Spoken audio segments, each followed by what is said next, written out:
Hey, how are we all doing? Welcome back to Premier League Dad. My name is Key. We are live for Marseille against Liverpool. Olympique Marseille against Liverpool at the Stade Vélodrome. Roberto de Zerbi's side taking on Liverpool, and both sides are... do you know what? Looking at the Champions League groups, both sides probably are there or thereabouts qualified. Probably not a million miles away. Liverpool only need a point tonight. We've got Karabag on the final day. So, I'll be honest, I can't really see... Although saying that, Karabag are drawing with Frankfurt at the minute. Galatasaray 1, Atletico Madrid 1, Karabag 1, Frankfurt 1. That's what's going on at the minute. But, yeah, if you look at the league table, Marseille are really not too far off it. Marseille currently in 17th. They're in 17th, and they've got Liverpool and... Who's the last game against? I'm sure it was someone relatively straightforward. Well, Bruges. But Bruges, to be honest, Bruges need to win, don't they? Bruges need to win that one. So that one might actually be a really good game on the final day. But if Marseille were able to get a point tonight, that probably sets them up pretty nicely to be at least one of the top 24 sides and probably going through in some way, shape or form. But yeah, listen, hope you're all doing well. How are we all doing? Let's get amongst it in the chat. Sarah, how's it going? Shell, come on, Marseille. Shell, don't do this to me. Brady, evening Key, my friend. How we doing? Normal guy, good evening. How we doing? Good to see everyone. We'll go through the lineups and everything shortly.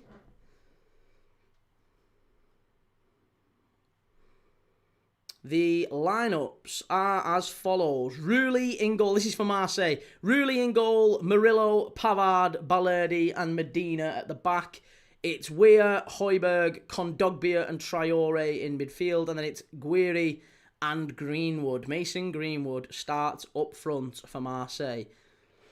For Liverpool, it's Alisson in goal. Kerkez, Van Dijk, Joe Gomez and Frimpong. Joey Gomez starting at centre-back. I love that. I absolutely love that. Kanate has missed out for personal reasons. He is back in France, but he's missing the game for personal reasons. I'm not entirely sure what those personal reasons are. Sound disconcertingly vague. But he is missing for tonight. McAllister, Gravenberg, Sobersline midfield, and then Wirtz, Ekatike, Mo Salah. Mo Salah back in the side. What do we make of that if you're a Liverpool fan? I didn't even bring me bottle of water up. I've got this one. This might have to do for the full stream. So yeah, this one should be an interesting one. I'm expecting goals. I'm hoping for goals. Red Lad 222. Come on, lads. I'm Eastern Red, by the way. Good to see you, mate. How's things? Nice hairdo. Right, where are we up to? Where are we? Come on, Key. Right. So, with that said, because we're 5 minutes in, I do want to show you my...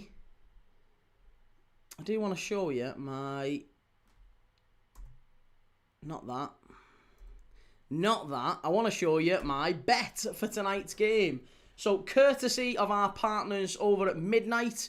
Midnight are sponsoring Premier League Dad for the rest of January. Midnight are a fantastic betting partner. If you want to go and check them out, you can go and get yourself 30 quid in free bets. If you fancy a bet on tonight's game, go and get yourself 30 quid in free bets.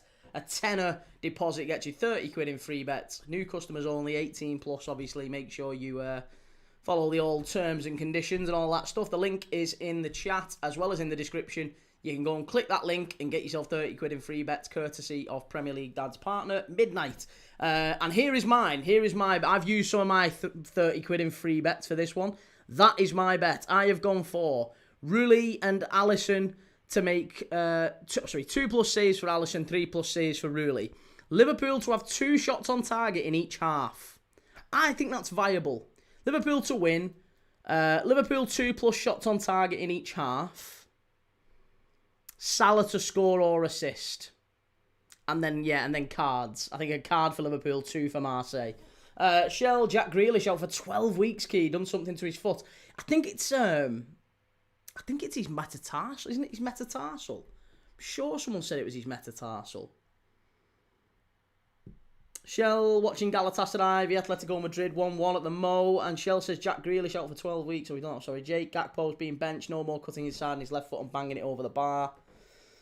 I quite like Gakpo. I don't understand why Gakpo gets so much stick, if I'm dead honest with you. Gerard, yes, Stevie on the pundits team tonight for TNT. We'll have to keep updated on all the other games tonight. So Slavia Prague are playing Barcelona. Newcastle against PSV is going to be a big one.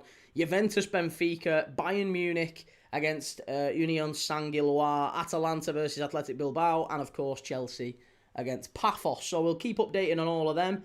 There's also going on tonight, it's not just Champions League footy, there's Championship footy as well. Stoke are playing Borough. Come on the Potters. Watford against Portsmouth and Southampton against Sheffield United. So I think both of them are sponsored by Midnight as well, funnily enough. I could be wrong. I think Sheffield United and Southampton are both sponsored by Midnight. So that might be the Midnight Derby.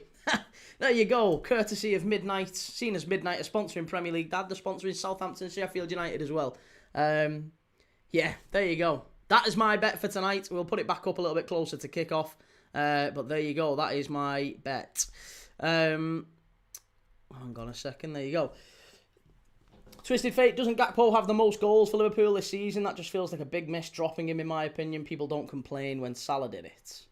I think the thing is with Gakpo, he is very predictable, but it's one thing knowing what he's going to do and another thing entirely being able to stop it. People use that as a really like it's a dig. Like, he always does the same thing, as if Messi doesn't, as if, Robin didn't, as if Salah doesn't, as if pretty much every decent winger you can think of, all the way from Messi all the way down to, loads of wingers, absolutely loads of wingers, full stop, do that same thing, don't they?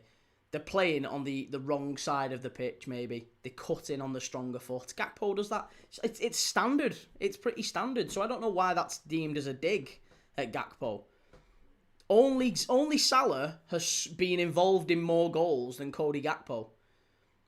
Since he joined Liverpool, only Mo Salah has been involved in more goals. So for me, he gets far too much stick. But I agree. I wouldn't say he's been dropped tonight. I just think that Wirtz is in great form and Salah is in fantastic form. Wirtz is in great form. Ekatiki's in great form. Salah is our best player. So, I don't feel like that's anything to do with Gakpo. I just feel like that's the strongest front three we could possibly start. Finners, thoughts on Mateta wanting to leave Palace? Not a surprise. Everyone's fleeing Palace at the minute, aren't they? Glasner's going. We know that Eze's already left.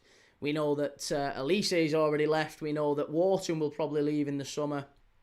It just feels like one of them places where it's just not a great time to be a Palace fan. They've had a wonderful season last year and now they're getting the tail end of it. It sometimes does happen, that. And it's kind of the same with what's happening with Liverpool. Sometimes change does happen after a really, big, successful, happy moment. Usually it's change that comes straight after that, because all the best teams come and try and pick off your players.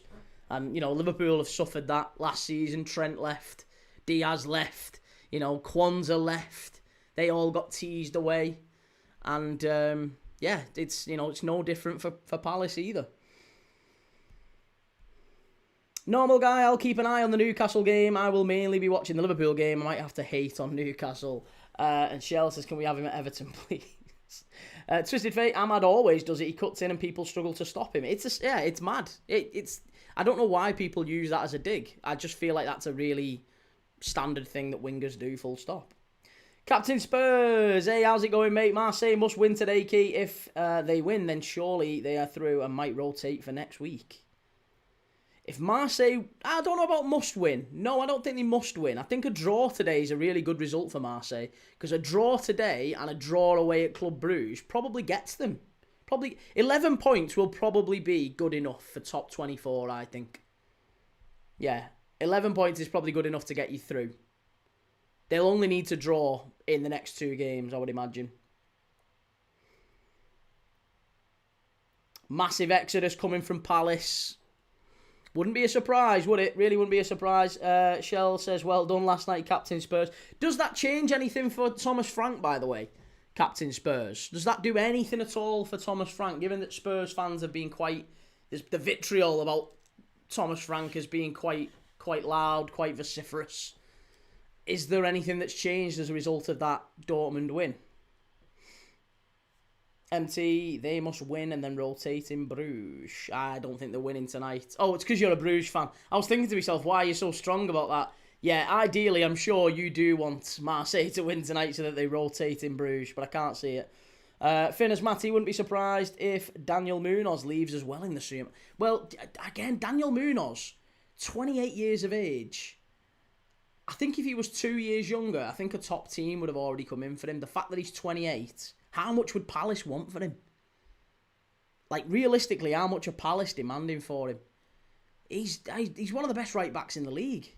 I don't see Palace letting him go. And I don't see a top team... Whatever they would reasonably demand for him, I don't see a top team coming in and paying, if I'm dead honest. Brady, do you think young wonder kids like a Mastantuono see a team like Real Madrid and go there because of the name value, even if they know they won't play much, if at all? Yes, I do. That's exactly what it is. In my opinion, I think they go there because it looks good on the CV, doesn't it?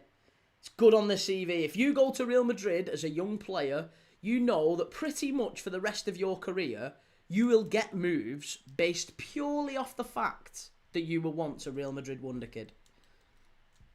You know, Royston Drenthe pretty much did this for the rest of his career. He was dreadful at Real Madrid and just continued to get moves off the basis that he was a former Real Madrid player. There's loads of players who've lived off Real Madrid.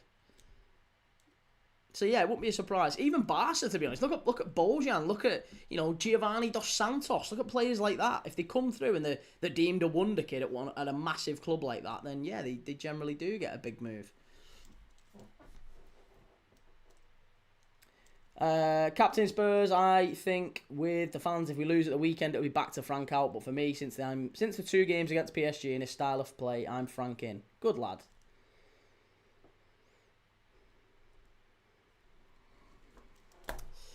Well, get your predictions in the chat if you haven't already. Make sure you've clicked like on the video. Make sure you've got your predictions in the poll.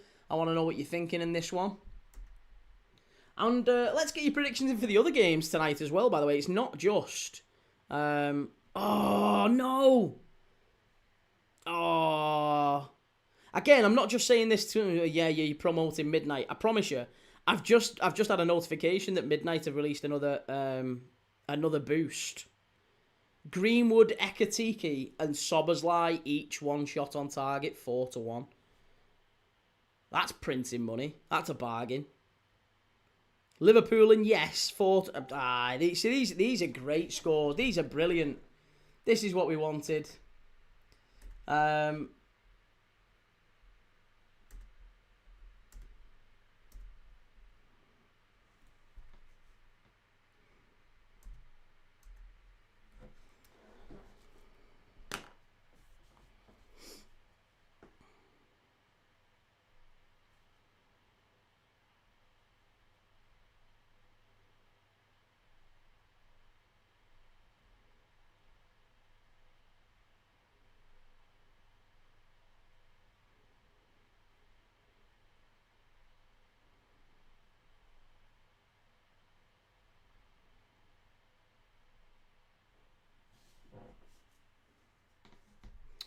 The Pulga, yo guys, hope you're doing well, key mate. Same to you, mate. How's things? Good to see you.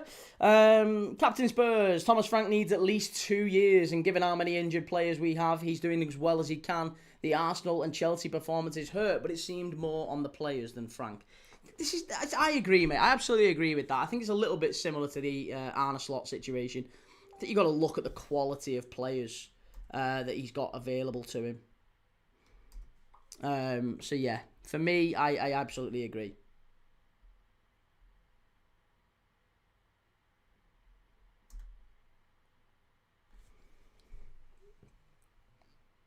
Twisted Fate, Captain Spurs, Ange dropped to Killer, to be honest. Killer line, to be honest, before he got the sack. Season 3 is always better than Season 2.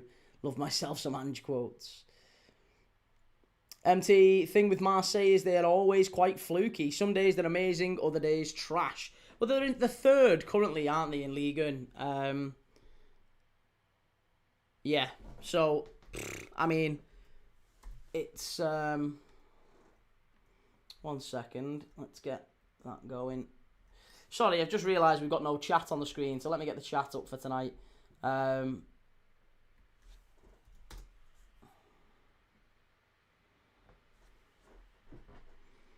La Pulga, Somerville to Spurs, man, why Spurs only after low output wingers?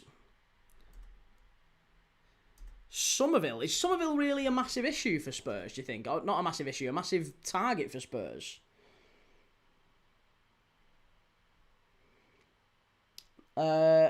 Ishmael Lihad says, my name is Jihad Ishmael, I'm from Ethiopia. Liverpool draw to Marseille. Well, good to see you, mate. How's it going? I do think that Liverpool will win this one tonight. I feel confident. I think with Mo Salah coming back, Liverpool can expect a win. Feeling very confident. Very, very confident. As confident as I can possibly be. I think this one's going to be a Liverpool win. But obviously we've got a long way to go to kick-off.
La Pulga, £25 million bid for Spurs for Somerville. Oh, no. I'd take Bowen over Somerville. Me too. Honestly, I really want Liverpool to sign Jarrod Bowen. Hey, Jibril Cisse. No worries. Jibril Cisse is the pundit for tonight's game. There you go. The Lord of Frodsham, Jibril Cisse. He's not got his coloured hair anymore. What's going on, Burley? Recognise the fella. He's not got his green hair or his silver hair or the mad little like stripes on it and stuff. He is an absolutely unbelievable legend for Liverpool in many ways. The FA Cup final goal, the Champions League penalty, you know, scored on his debut against Spurs. He had so much potential, but broke his leg twice. And he was one of our record signings. The 14 million quid we paid for him from Auxerre. He was a massive Liverpool fan. He really wanted it to work at Liverpool, and he just never really recovered from those two broken legs. But a very, very likeable character, Jibril Cisse. Very likeable guy. Mohamed Yassin says, this kind of game suits us. Ekitike and Salah will be key. I agree. Salah on the right-hand side. I've gone for Salah to get a goal or an assist tonight. That's one of my bets. Finners Matty, I think there's a chance Bowen stays at West Ham his whole career. I think if West Ham stay up, he probably will do. Yeah, if he stays up. So if West Ham stay up, I can imagine maybe. Yeah, maybe. Captain Spurs, if West Ham go down, Bowen can stay in London at Spurs. His new home, 20 plus goals per season at West Ham is crazy. Please come. I would gladly take him at Liverpool. He would be a phenomenal signing for us. Yeah, I'd love him.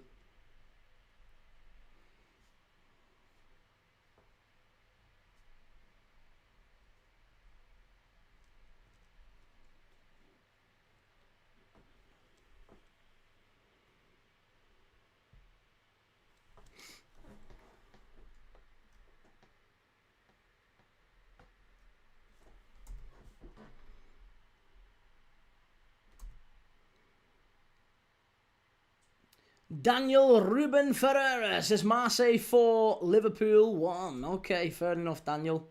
Guessing you're not a massive fan of Liverpool then. I'll take that, that's fine. I don't expect that's going to be happening, but yeah, you know, whatever you think, mate. Whatever you think. Don't forget, obviously, we've got our halftime quiz tonight. So we'll be building up to our halftime quiz as well. Make sure you've got your pen and paper handy. Not your Google on your phone. Don't be Googling and cheating. Don't be doing any of that.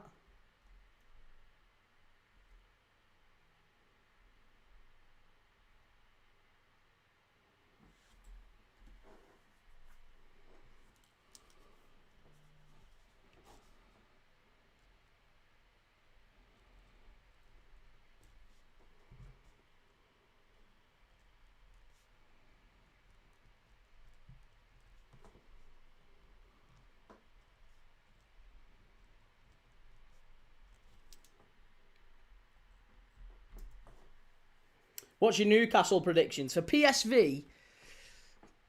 Oh, Newcastle PSV. Something tells me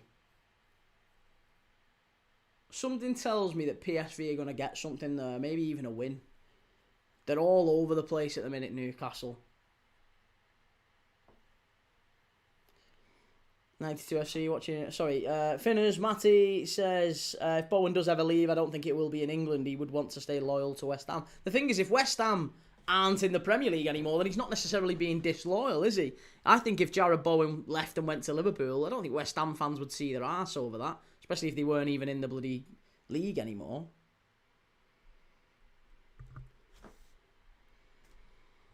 But yeah, Ethan Wanyeri joining Marseille. He's been presented to the crowd before the game tonight. Arsenal's young winger joining Marseille. Something tells me we won't see him back at Arsenal anytime soon. He's going to go there, I would imagine, get a bit more game time. Well, he can't get any less game time than he's getting at Arsenal, can he? So I imagine he goes there and possibly stays there. Or at the very least, gets a big move in the summer. Because I don't think for a second he's going to get any minutes or any game time at Arsenal. I imagine they are going to have to sell him, aren't they? They're going to have to let him go. And this is another problem that Arsenal are going to face in the summer. They've had such a strong season with lots of important players in big positions, and they've got very good competition in those positions.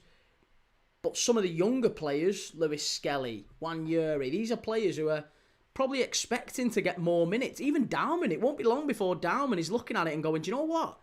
My pathway is utterly blocked here. I am not going to get a kick at Arsenal. Doesn't matter how good I play. I'm not going to get ahead of Odegaard. He's the captain. I'm not going to get ahead of Eze. He's, 65 million quid or whatever. And he's an England international. So he's never going to get a kick. Dauman or Wanyeri or Lewis Skelly. They're never going to play. Finners Matty, do you think Wirtz in form could unlock Salah from last season? I don't see why not. Yeah, why not? I think Wirtz is starting to play really, really well. He's starting to get into some good positions and influence the game. Still not sure about playing him off the left, if I'm dead honest. 92FC says, I can't see Tonali staying. You can't. Where do you think Tonali goes? Think he go back to Italy?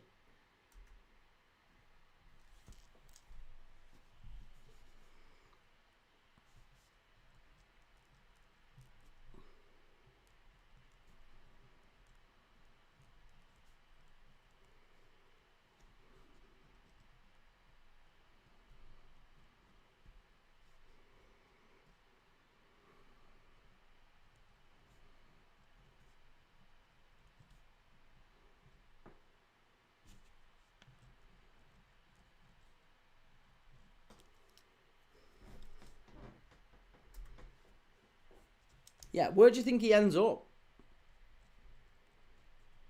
Tonali, for me, strikes me as the type of player who could get a move to a City or a Liverpool or, maybe even an Arsenal, to be honest. I think there is a market for a Sandro Tonali. I'm just not entirely sure how much Newcastle would want. He's a really good player, but I think if you're trying to sell him to another Premier League side, again, they're asking for 80 to 100 million, aren't they? And he's not that. He's not that player. he's maybe 60 million. You know, not much more than they paid, if we're being dead honest, 60 to 70 at a push. And again, that's maybe what they'd ask for. Like, Juve aren't going to pay 60, 70 million for Tonali. I don't think AC Milan would. It's a lot of money. They don't tend to pay that sort of money nowadays. That kind of money's gone in Serie A. Finners would love to see Tonali at Liverpool. He's a good player. He reminds me a little bit of Gini Wijnaldum in many ways in terms of how he plays. La Pulga says, I've just heard someone say today that the club you support should be where you grew up or your dad's team. What's your take on this, Key? Yes, I would agree with that. Yeah. Put it this way. That's my view on it. I don't necessarily think any less of someone that is born in a completely different part of the world and calls themselves a Liverpool fan with no connection to the city or the club in any way, shape or form. Maybe they just started watching the Premier League and that was the club that they liked. Like, you can't reject the tag glory hunter though then. Like, you can't really reject that tag, but you're not less of a fan. At least not in my eyes. I guess some people might consider you less of a fan. But for me, I do. I think the team that you support, you can absolutely enjoy football. I don't think there's anything wrong with enjoying football and liking a certain team. But I think to call yourself an ardent fan, you should really be, in an ideal world, a local team or a team that you've got some sort of geographic connection to. Or even some sort of emotional... I don't know, maybe... Like, I could totally understand if maybe you were Italian and your granddad played for... Let's say you were Italian, but your granddad played for Chelsea. Maybe your granddad's Gianfranco Zola. And you weren't born in London and you've never really even been to London, but your granddad's Gianfranco Zola. I could understand you supporting Chelsea in that case. Because your granddad's basically an absolute legend at that club. But, yeah... But other than that, I don't know. It's I guess to each their own, isn't it? To each their own.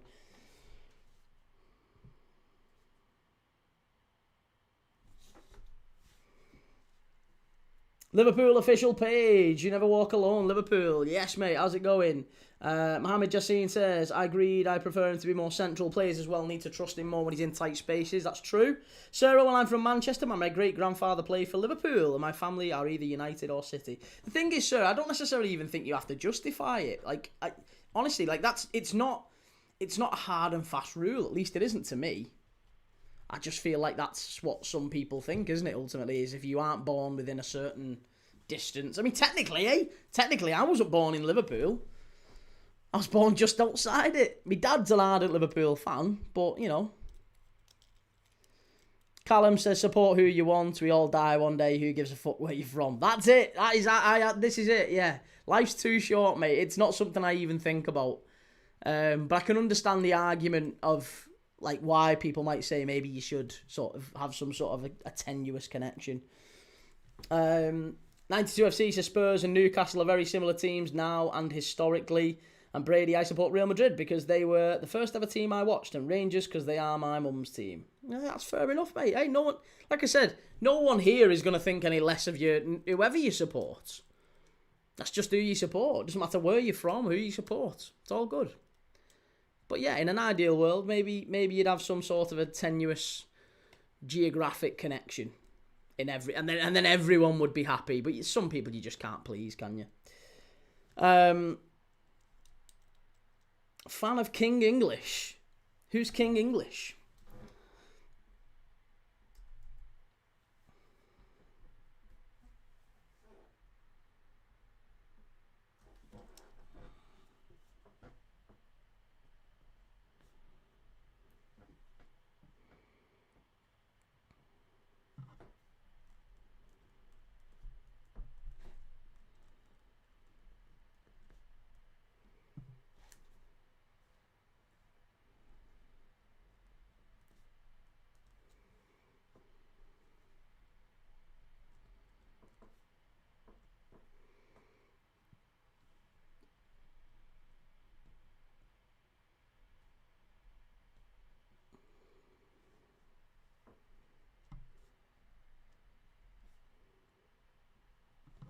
Sorry, I'm just doing the old half-time quiz answers.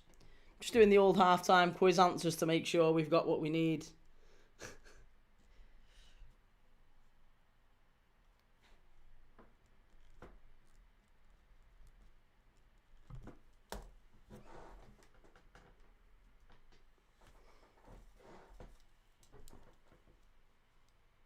So, yeah, we don't care unless you come in with an attitude. One day or less, hope you're well, Key. What's your prediction for the game? And wish you the best of luck for your bet. Cheers, thank you very much. My prediction for the game is that Liverpool win. Did I go over 1.5? What was my bet? Hang on, where's my bet? Let's get the old bet up again. No, not that one. There you go. There's my bet. Right, so I've got Liverpool to get a card in the game, Marseille to get 2. Geronimo Rulli to make 3+ saves, Alisson to make 2. Liverpool to have 2 shots on target in each half, at least. Liverpool to win and Salah to score or assist. 5, it gets you £32.50 back. That'll do me. So yeah, that's my little cheeky dabble tonight from courtesy of Midnight, our partner on Premier League. Dad, if you want to go and get yourself a bet, 30 quid in free bets. You can go and get yourself 30 quid in free bets by going clicking the link in the description. The link in the description or the link in the pinned comments in the chat. Go and get yourself 30 quid in free bets by depositing just a tenner. The Pulga says, genuine question, is Mudryk the worst signing in football history? Had literally 0 contribution to the club and tanked his value to below 10 million now by doping and getting a ban whose end is not known. Isn't it a 4-year ban? I thought it was a 4-year ban. I'm sure it was a 4-year ban. Did he not get a 4-year ban? Nigel, I'm born and bred in Norwich and that's my team, but Liverpool singing You'll Never Walk Alone always gave me goosebumps. Brilliant club and some brilliant managers and players over the years. This is it, and do you know what? And that's kind of my line of thinking, Nigel. I guess I love football, and I think I would love football just as much if I was born anywhere else in the world. I assuming I had access to all the same sort of TV and everything that I did when I was younger. So yeah, I think I would still love football just as much. So it wouldn't matter necessarily. I'd still probably watch as much of the Premier League and maybe the Bundesliga and Serie A and whatever. But to be honest, I like local teams now. I like having I've been and watched Altrincham loads of times. Altrincham isn't necessarily even my local team, but I've been to see Altrincham. I've been to see Tranmere a few times. Been to see, bloody Marine and everyone in the National League. I don't mind going watching anyone. Captain Spurs, I'm from Buxton and all my family support City, but my cousin lived in London and supported Spurs. So growing up, Spurs was the only team I ever went to see. Good old days at the Lane, yes. 3-star says, if you're a fan of the cards on your bet, just watch Galatasaray v Atletico Madrid. 6 yellows before I switched channels. This is it, yeah, honestly, Galatasaray was always likely to be. Yeah, for me, Galatasaray was always likely to be a card fest. It always is, isn't it? It always is. What about that Karabag too? Frankfurt too, eh? Maybe Karabag aren't necessarily done and dusted just yet. They are still also in with a shout of qualification. They'd need to go to Anfield and at the very least get a point. But it's certainly not over for Karabag. A point at Anfield next week and they might just sneak in to the next phase in the Champions League. That is some going. Frankfurt are probably out. With that result, Frankfurt are almost certainly out. They needed to win tonight. If they'd have won tonight, they'd go into that final game. Who they play on the final game? Tottenham. Frankfurt play Tottenham in the final game. If Frankfurt had managed to win tonight, then they have every chance of going through. But as it stands, they are going out. Brady, did you see Bellingham's celebration last night, Key? He had a pop at the critics for saying he parties a lot. I haven't, no. I to be honest, I haven't watched the Real Madrid stuff. I haven't seen many of the goals from last night. Just the Liverpool, just the City ones. And obviously the Arsenal ones as well.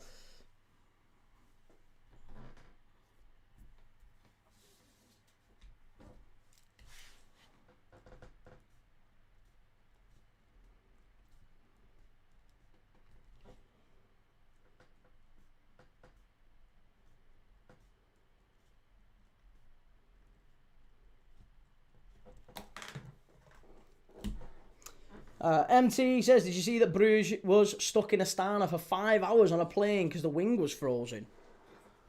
Oh.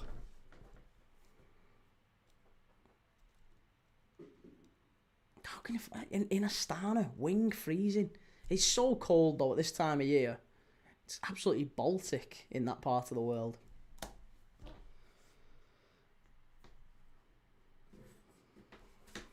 But yeah, so looking at the Champions League table, Liverpool on 12 points. A point tonight would all but guarantee Liverpool move up above.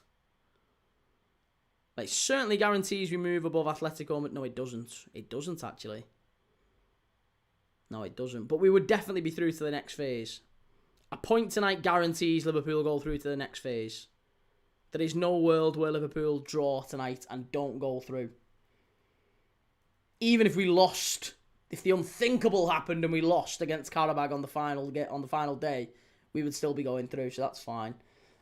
Franke v Frankfurters, that's going to be one hell of a banger next week. Hey, there he is. Jake the YouTuber, score prediction for this one. For me, I think this one's going to be Liverpool 2-1. 2-1 I'm going for. Empty, it was minus 21 degrees over there. The reason it was not in Almaty, because in Astana Stadium has a closed roof. For fans, horrible 14-hour drive, so only 100 fans showed up. 14-hour drive, that is some commitment, isn't it, to go and watch Bruges away in Astana. Blimey. Well, hey, there you go. That's what football fans do, travelling all across Europe. Hey, and what about that, by the way, as well? What about the news that Manchester City have refunded their fans? Did you see that news? Manchester City have refunded their fans for the away trip to Bodo Glimt. Obviously, it was incredibly cold going through Norway, and Manchester City's players. It's not actually the club, it's the players. Erling Haaland and various others have all clubbed together. I think it was the statement was led by Erling Haaland. I think maybe because of the fact that he is Norwegian. He's led the players and they've refunded the fans that made that trip. So, you know, again, fair play to. I don't know how many City fans made the trip all the way over to Norway, but they have been refunded by those City players, which, I'll be honest, I don't like that. It's kind of like a nice gesture. It's nice, but I would also say, just because you travel, you don't travel for the guarantee of a win. It's nice, but you don't go away to watch your team in Europe. I think the only thing that you expect is that your team play. Not that they play well. You can't guarantee they're going to play well.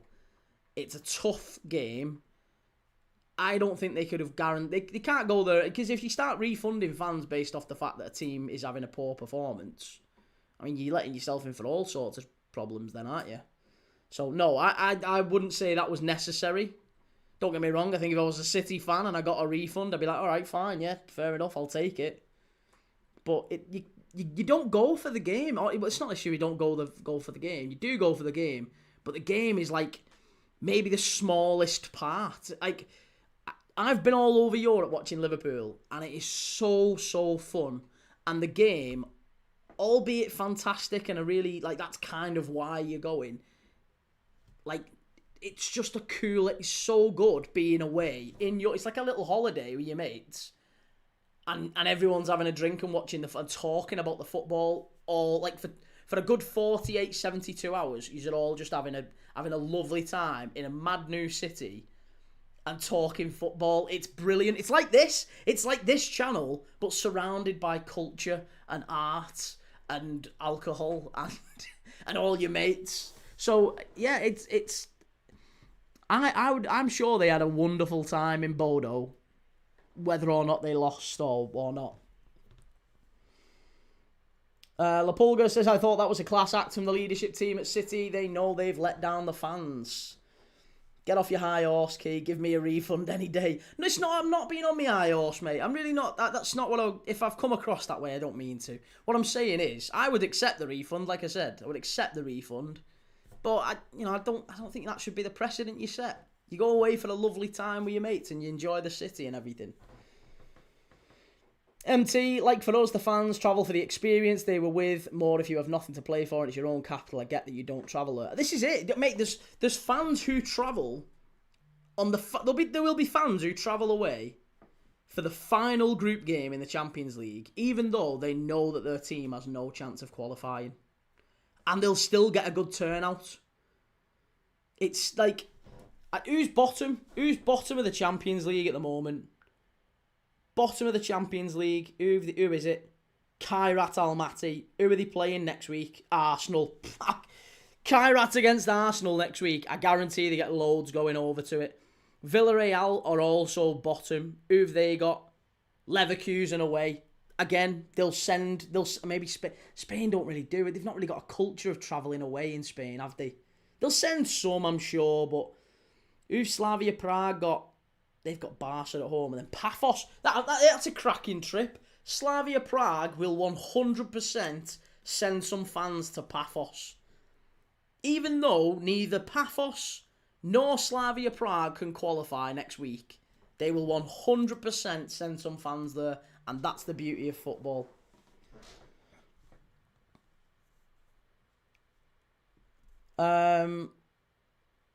MT, because it's Astana in Kazakhstan, there were actually a lot of people who went, Shell, and even though I was born at home in Anfield, MT, Boggers, Karabag won, worst result, possible late winner. Karabag have won? No, they haven't. No, they haven't. Karabag beat Frankfurt. Oh my God. Why didn't we watch that? Balul Mustafazadeh with a winner in the 95th minute. Oh my God. And Karabag now, tell you what, that's going to be a really difficult game for Liverpool next week. Karabag, as it stands, are above Marseille. They're above Leverkusen. They're on 10 points. Do you know what? Karabag might be resting and rotating a few next week against Liverpool. They might have already qualified at this point. Welsh Wing, how's it going, mate? Good to see you. MT, Paphos is also warm this time of year. Well, it's warmer than here. It's certainly warmer than here. Siraj, Adam Jara, tonight game against Liverpool v Marseille. Liverpool is the winner. Yes, Siraj.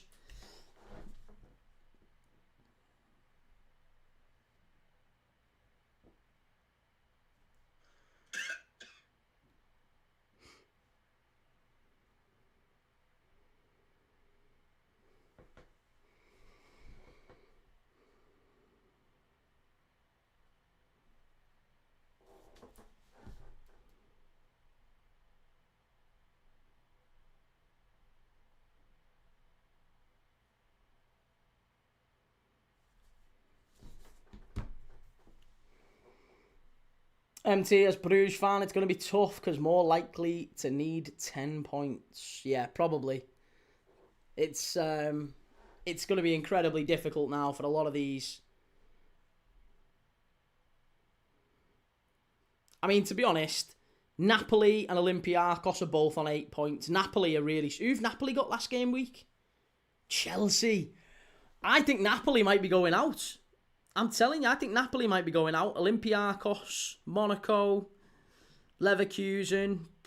Very good chance Leverkusen and Napoli go out. Who've Leverkusen got next week? Villarreal. Oh, we've already... Nah, they'll be okay. They'll be okay. Welsh Wing, Liverpool go through if they win or draw tonight? Yes. If we win, definitely yes. If we win, we'll be on 15 points, which will put us above Spurs, above... Bayern, potentially. No, it won't put us above Bayern. It'll put us above Spurs, above PSG, above Sporting, above Man City, above Atletico Madrid. So, yes, a win tonight basically guarantees that Liverpool will finish not only in the top 24, but in the top 8. So, Liverpool guarantee a bye into the next round with a win tonight. If we get a point tonight, that's probably also enough as an absolute minimum to get Liverpool into the last 24, because we're on 12 points. I can't see... We've basically already qualified for the last 24. We've already qualified for the next round. But I think we would need, as a bare minimum, a point tonight, plus 3 points against Karabag next week. And we've probably nailed it. We should be all right. Jake says Kirkes to destroy Greenwood tonight. I wonder how much discussion there has been. I've not got the commentary on, and I imagine there's going to be a fair amount of discussion about Mason Greenwood tonight because it's him playing, such a prominent game for Marseille. Obviously, they played Newcastle not that long ago, and Greenwood played in that, but there wasn't as many eyes on it, perhaps, as the fact that they're playing Liverpool. So I feel like I wonder what the discussion level is going to be on this one. Yeah, I've no idea.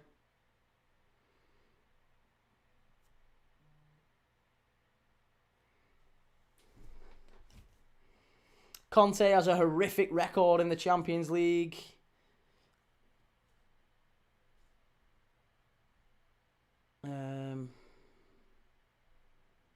Right, the games in the Championship have started to kick off now, by the way. Watford and Portsmouth are underway at Vicarage Road, and Southampton Sheffield United also underway at St Mary's. Daz says, big up Key, happy with the 11. How's it going? Good to see you, mate. Yeah, happy with the 11. I think the 11's... We'll go through the 11 again. We went through it earlier when we started the stream, but given we've only got 10 minutes or so to kick off, we'll go through it again. You can see the lineups over here as well as the Champions League table, so you can see it throughout the game and make your own mind up on things. But for Marseille, in goal, it is Geronimo Rulli. Murillo at right back, Pavard, Balerdi and Medina complete the back four. Weir, Højbjerg, Kondogbia and Traore in midfield, and then it's Gouiri and Greenwood as part of the front two. I really rate Gouiri as well. He's got 13 goals in 13 goals and assists in 14 games for Marseille last season, and he's got 3 in 8 so far this season. He gets a lot of injuries, but when he's fit, he's a good player. He's one of them.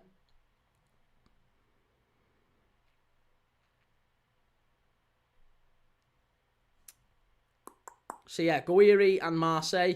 Gouiri and Greenwood for Marseille. For Liverpool, it's Alisson in goal. It's Kerkez, Van Dijk, Joe Gomez in for Konate. Konate is out of the Liverpool team for personal reasons. We don't exactly know why that is, but personal reasons is the reason we've all been given.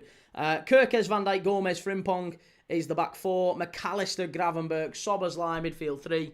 And then Florian Wirtz, Ekitike and Salah is the front three. Salah back in the side. Straight back in after the AFCON. Apparently, there you go. Apparently, there's problems with Arne Slot and Salah. Apparently, Mo Salah looking for a move away and all this sort of stuff, but he's straight in the side. Daz Reynolds, any bets, Key? Yes, mate. I'll show it you now. Luke Woods, hey up, big fella. How's it going? Lovely to see you, mate. How's things? Good to see you coming across from TikTok. So yeah, this is my bet for tonight, mate. There you go. That's my bet over this side. Over there. So I have gone for Liverpool 1+ cards. Marseille 2 or more cards. Liverpool to have 2 or more shots in each half.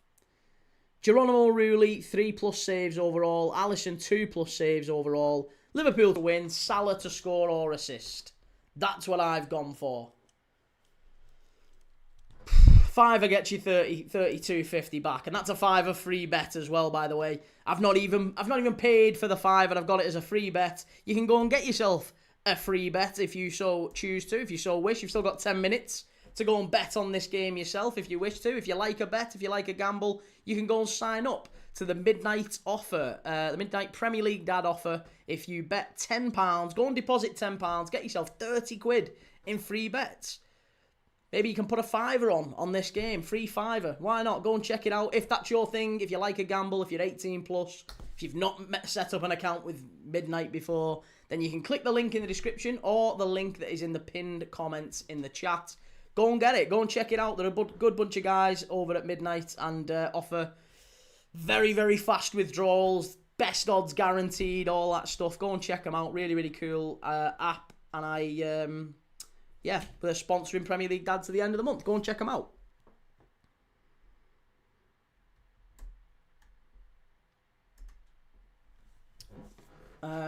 Key to have a chippy tea. Jake says Joe Gomez to score tonight. Joey Gomez? Oh, I hope so. I'll take that every day of the week.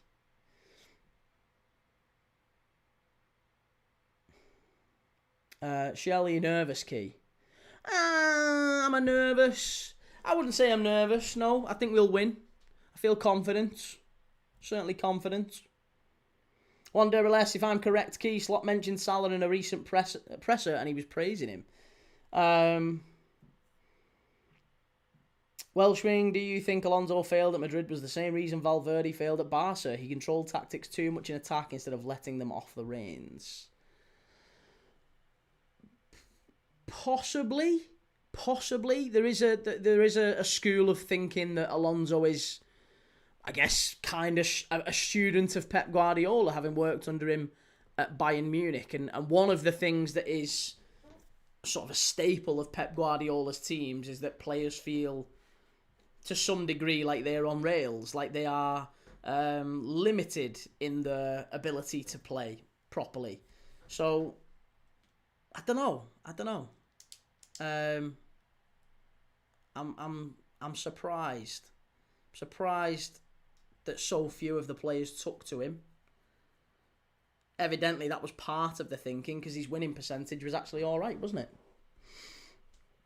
it? Jake, even if we're 4-0 down and get a pen, let Gomez take it.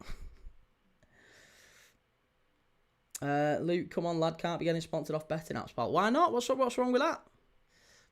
What's wrong with that, mate? To each their own. Everyone's got a vice. Live and let live, I say. Do what makes you happy. Christ, you're not going to be here for very long. Lapulga says Pep might be gone, mate. The fire he had in his squad would have totally dwindled. Pep might be gone, mate. The fire he had in the squad has totally dwindled. Again, yeah. I think for me, Pep Guardiola is still an unbelievable manager. But maybe there is an element of truth to the fact that the fire in the belly is gone.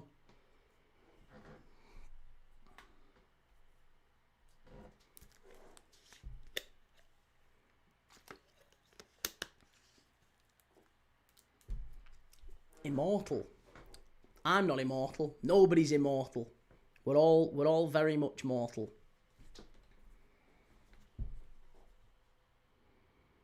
Sheffield United are a goal down. Southampton 1, Sheffield United 0.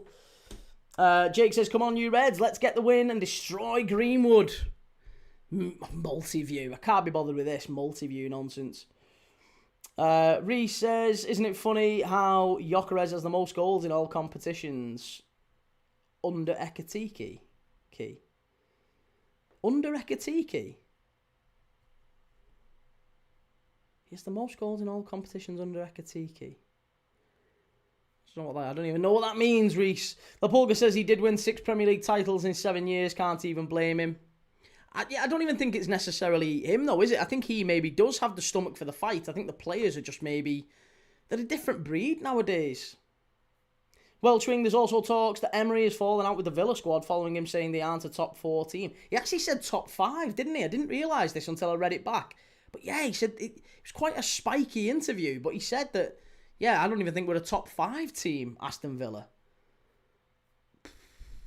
That's a very, very big claim for Unai Emery.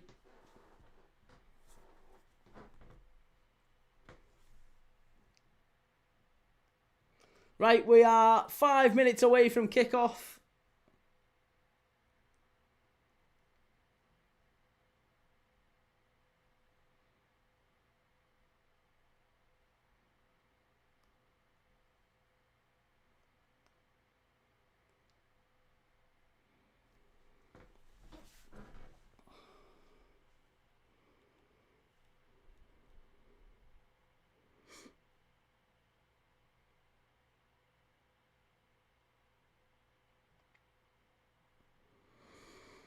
Virgil looking confident. Ekitiki's freshly dyed his hair.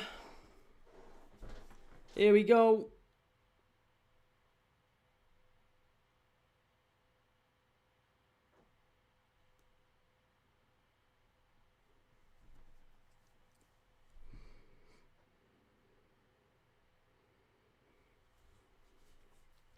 Wanderless says, do you think it was a bad thing what Unai Emery said?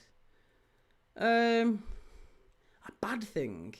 No, not necessarily. No, I think there's a degree of maybe him testing the players a little bit. I think that's one of them where he's kind of put a rocket up him a little bit and said, you know what, no, we're not even a top 5 team at the minute, because then you're going to get some players who get the backs up. He's coming out and saying things that it's quite obvious they're not going to accept. This can get in the bin though. Look at the state of the Tifos are my new bugbear.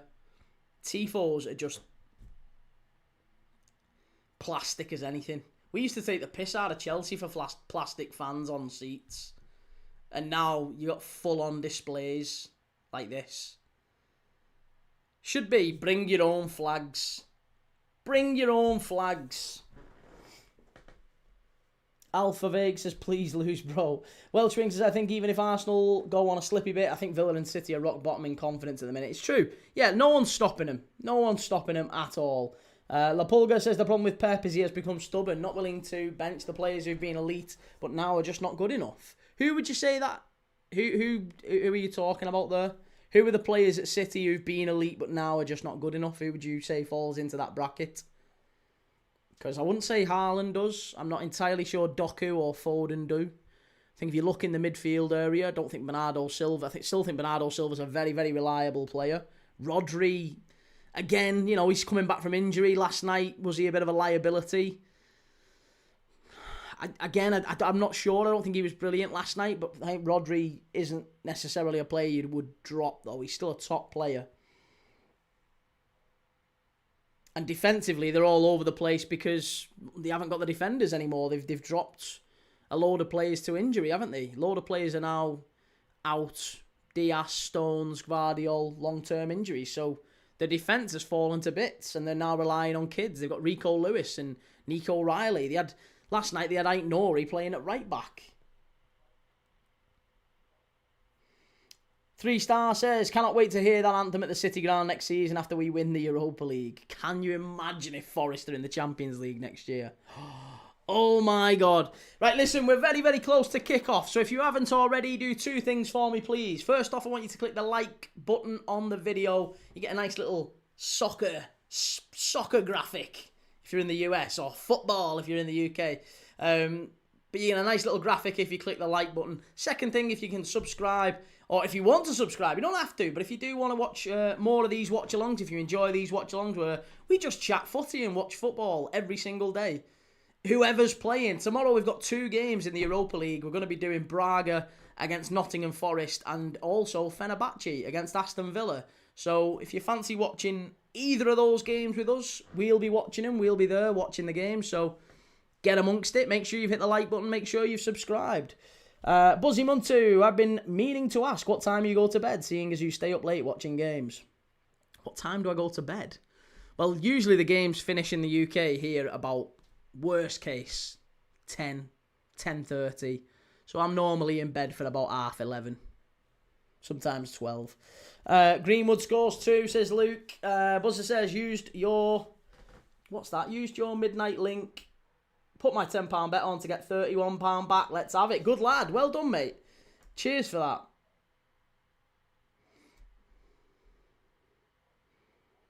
Alpha Vecca says, Pep hasn't adapted to the 5 substitutions rule and it's been 3 years. I think people genuinely don't understand. No matter how good you are, when you stand still, you lose your lead. Pep's frozen. Soccer is a British word. Don't cry about it. Welsh Wing says, imagine Forest get relegated but end up in the Champions League. That could well happen, couldn't it? Pope already done both. Yes, Pope, love that. Salah scores, says Madia. Let's hope so. I've got Salah to score or assist tonight. I've got that on my midnight odds here. That's my midnight bet for tonight. If you want to go and get yours, go and check it out in the pinned comments. But yeah, Liverpool 1 card, 2+ Marseille cards, Geronimo Rulli 3+ saves, Alisson 2 saves, Salah to score or assist, and Liverpool 2 shots on target each half. There you go. That's my let's see if Liverpool can turn up tonight. Desperately need Liverpool to turn up tonight. 3-star says, we'll do a Tottenham, mate. We'll stay up and win the Europa. Nothing would surprise me this season with Forest. What the hell? Why is Ekatike gone? Like, it's borderline ginger, that, isn't it? I've never been a massive fan. I know I gave Djibril Cissé praise before for it, but I just never quite understood players dying their earth so regularly. Ben, have you seen that tifo? Yeah, plastic as anything, I thought. Right, we're off and underway. Off and underway here. In the Stade Vélodrome.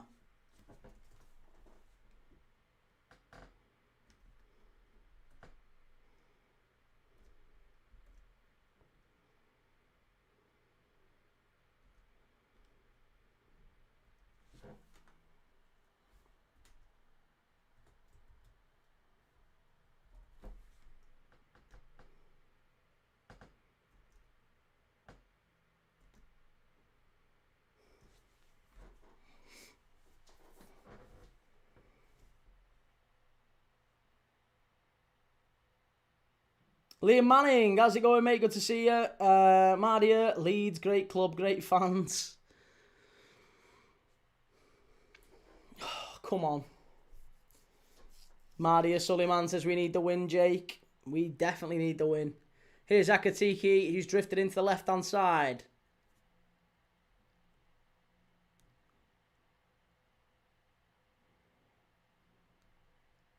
This is better from Liverpool. Well done, Vert, to a little flick into Szoboszlai. He's got Kirkes with him. Back to Alexis McAllister. Into Gravenberg. Hit it, lad. Sverts. Oh, lucky. That was a really nice bit of play from Liverpool. Started fast here.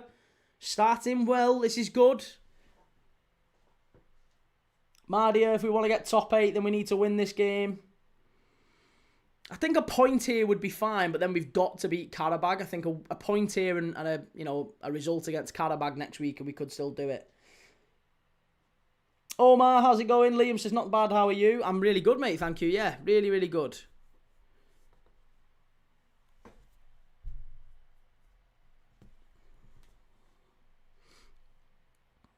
I've got us 2 quizzes for half-time. We might not need 2 quizzes, but I've got 2 quizzes. So if you fancy sticking around for our half-time quiz, make sure you've... or if you fancy coming back for it, make sure you've clicked the like button and subscribed. Roberto de Zerbi frantically waving at his team here to... I think he wants him to come across to the left-hand side.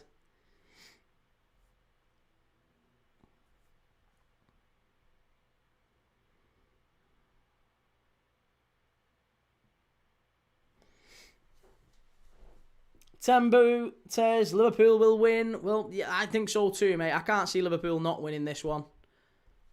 Oh, well done. Great play by Kirkes. That's a foul. Surely that's a yellow card, please, sir. We have an yellow card for that. Come on. He jumped into Kirkes there. Ah, it's got to be a yellow. It's got to be a yellow. Flies into him.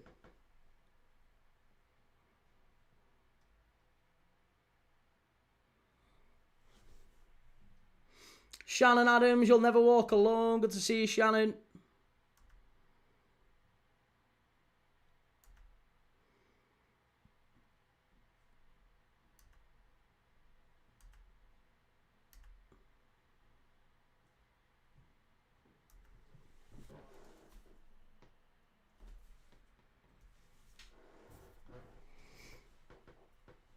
Evening, Egyptomicus. How's it going, mate? How's it going after last night's result for Arsenal? How are you feeling? Mardia, which club do you hate the most? United. Easy, Man United. It's not even a difficult question, that. Man United first, Everton second. Corner to Liverpool. Here we go.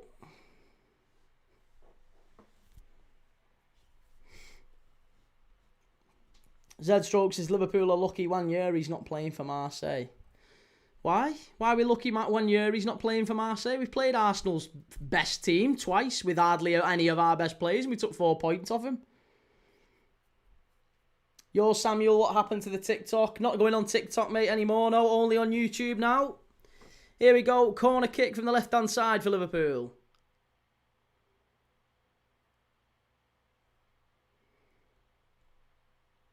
Liam says, I think Spurs miss Højbjerg, in my opinion. Yeah, I don't disagree with that. I think they do need a little bit of steel in the midfield, don't they? Archie Gray being in there. I think Archie Gray's a really good young player, but he's not as strong as maybe you'd need him to be.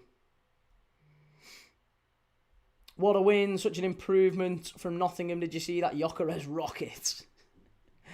Rocket. Christopher Hooper, who would you rather win the Prem, Arsenal or City? I genuinely don't really care either way, but I guess if fingers in the drawer, if I had to pick one, it'd be City. If Liverpool aren't winning it, I don't really care who does, but if I had to pick one, I'd rather City win it.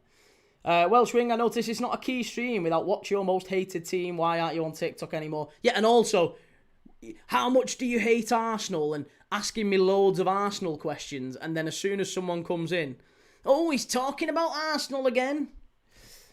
And yet, all I get is Arsenal questions. There you go. But we will focus on the game. We will focus on Marseille, Liverpool. Egyptonicus, it was a good goal, admit it, after all that stick he got as well. I thought the keeper should have done better with it, mate. I really do.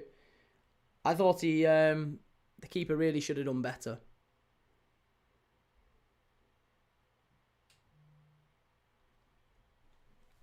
Right, we've had a goal elsewhere in the Champions League. Newcastle 1-0 in front. Johan Wisser.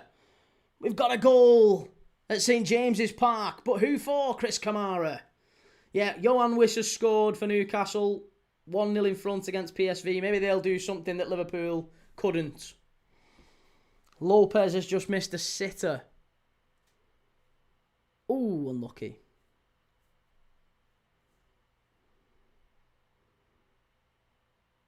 Still not really much involvement from Mo Salah down that right-hand side.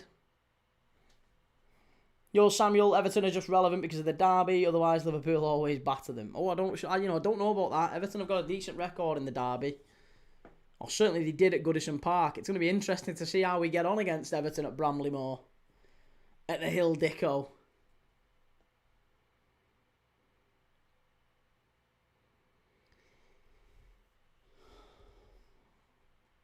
Pup says, Key, you should look into generating a key stream bingo card.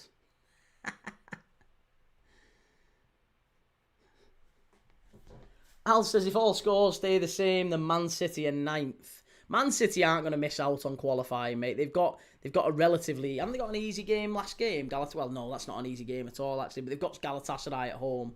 So I don't imagine they miss out. I'd be very surprised, anyway.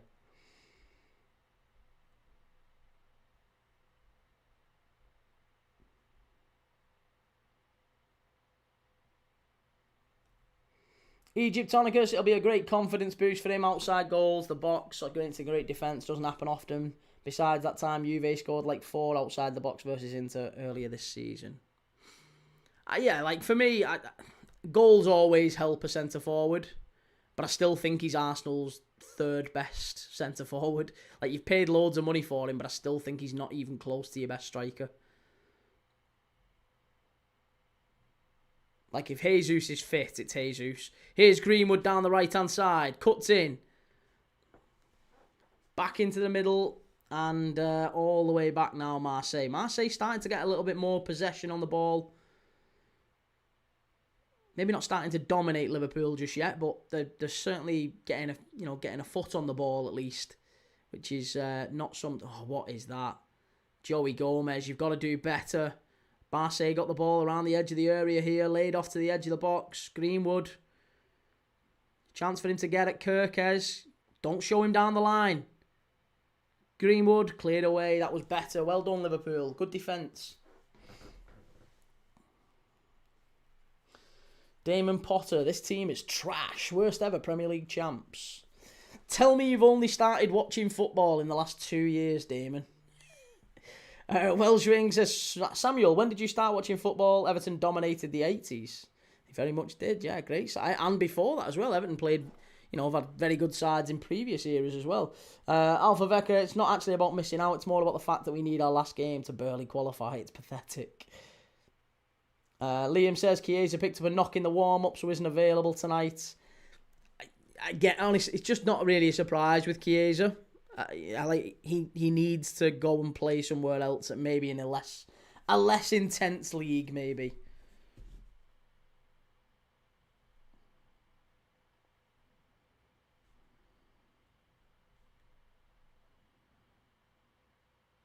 Slavia Prague 1, Barcelona 0. Oh my God.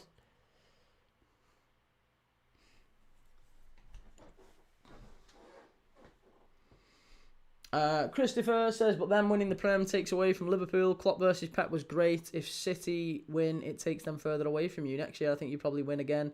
You should want to beat this City. Like I said, I only want City. I don't even want City to win the league. I don't want anyone to win the league if it's not Liverpool. But if someone has to win it and it's Arsenal or City, I'd prefer City. And my reasoning for that is that City play better football. That's it. That's the only thing. 3-star, I watched those Howard Kendall Cup final teams. And Liam says, hi Key, could you see Mason Greenwood returning to the Prem? No. Any team that tried to sign Mason Greenwood would just get the fans that would be. Every Premier League club pretty much has got a women's team, haven't they? And for that reason, you would literally see protests at every. It just wouldn't happen. And do you know what? And honestly, I would say that even if Mason Greenwood had, let's say he'd been arrested. Let's say he'd been arrested and charged and spent time in prison and all that sort of thing. Let's say that had happened, hypothetically speaking, of course. If that had happened, I still think he wouldn't have a future in the game. He's almost being treated as a criminal when he's not technically a criminal. If you know what I mean. He hasn't got a criminal record, but he is being treated as such. So he's not going to get time. He's never going to play in England again. Never. I don't know why there may be more understanding in Europe. But he's been warmly received at Getafe and warmly received at Marseille. It happened with Ched Evans as well, didn't it? Ched Evans, obviously he got his conviction overturned in the end. He was convicted and served time and then came out. And when he tried to join a team, there was major... Wasn't it Sheffield United he tried to go back to? And there was major kick-off from the Sheffield United women's team, Sheffield United fans... There was a major sort of protest against it, and he never got a contract there, I don't think, if I remember it correctly. But there was a major kickoff either way, and there was a major thing about it. So no, I don't think there's a world where he ever comes back on.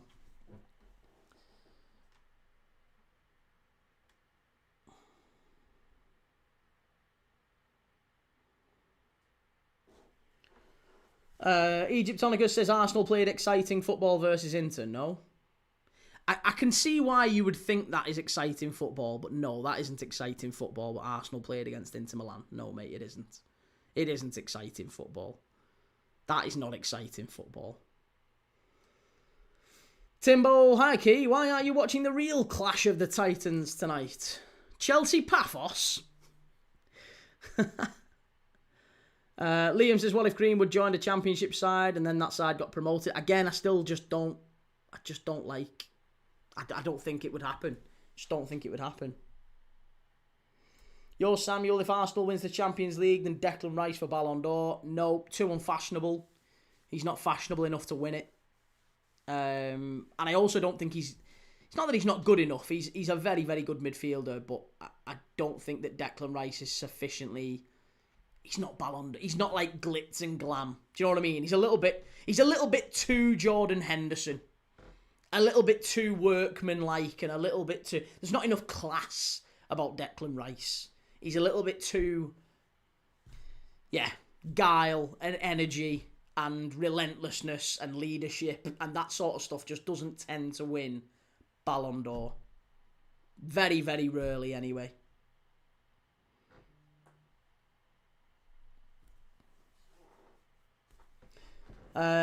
Welsh Wing, to be honest, I wouldn't say City have played amazing football this season. None have. That's why Arsenal have run away with it. Similar with Liverpool last year. No, I would agree.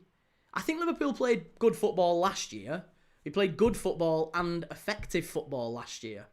I think this year we've not played either good football. We played good football in the first half of the season to a degree, but we was losing loads of games. We was conceding too many. So Slot then has gone too far the other way, a bit like what Carragher was saying. He's gone too far the other way, and now we don't create enough. So we're playing dull football, but it is marginally more effective. It's almost like we're trying to replicate what Arsenal are doing, and I don't like it. It's not Liverpool. Here we go. Ekatike, if he can he get a shot away? Got to stand it up, Hugo. That's on ball. He's not getting that. He's not getting that.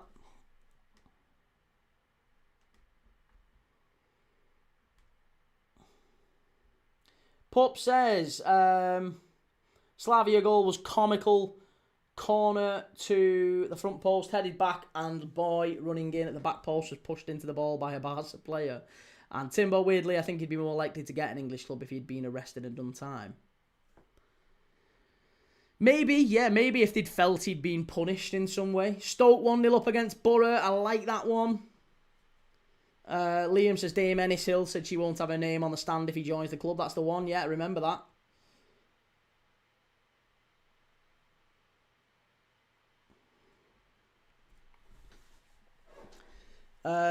What we saying? Sorry, Shell. Did you like Goodison 3-star? Christopher says Liverpool won last year because they were amazing. As was Salah, the lower teams are a lot better now than ever. You need to be amazing week in, week out. If anything, it's easier to lose the league now. Like I said, Arsenal are the best side probably in football at controlling games, and they are. But as a result, they're painful to watch. They're absolutely painful to watch, and everyone's commenting on it. It's not just Liverpool fans; it's everyone, isn't it? Gravenberg, edge of the box, got to hit it. Kirkes. Oh, corner, that'll do you. Liverpool corner. Egyptonicus says, Key, have you not seen the stats? It's proven that all Premier League teams play a lower back line when they face Arsenal compared to their average back line. I say blame the teams that play Arsenal. Now, mate, it's nothing to do with the height of the back line. That's standard when it's against City, when it's against any top team, basically. Arsenal playing against low blocks does not necessitate the playing style that Arsenal play. Like I said, Arsenal are very much a set piece side, and I don't enjoy it. That's all. It's purely a taste thing. It's not to my palate. It's not particular to my sensitive palate. But who cares? They're going to win the league for the first time in decades, and good luck to them. I'm sure Arsenal fans won't care that they've won it by playing rubbish, boring football, but they've been very effective, more effective than anyone else. They'll probably end up winning it quite comfortably in the end.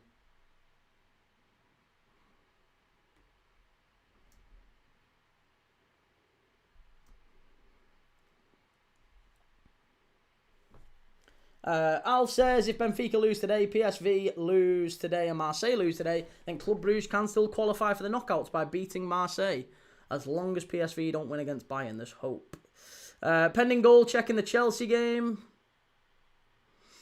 N7's finest. As an Arsenal fan, I don't give a shit how we win. I only care for the 3 points. And mate, I've said this all season. I can totally understand that. I get it.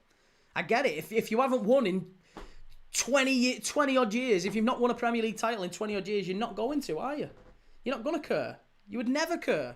It's the same thing with Liverpool. We were 30 years without a Premier League title, and if you'd have said we're going to win it playing the most dour, boring football, we'd have taken it.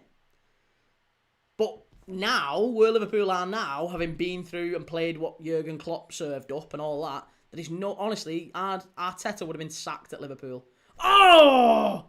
McAllister, very nearly just wide. Oh, so unlucky. So unlucky.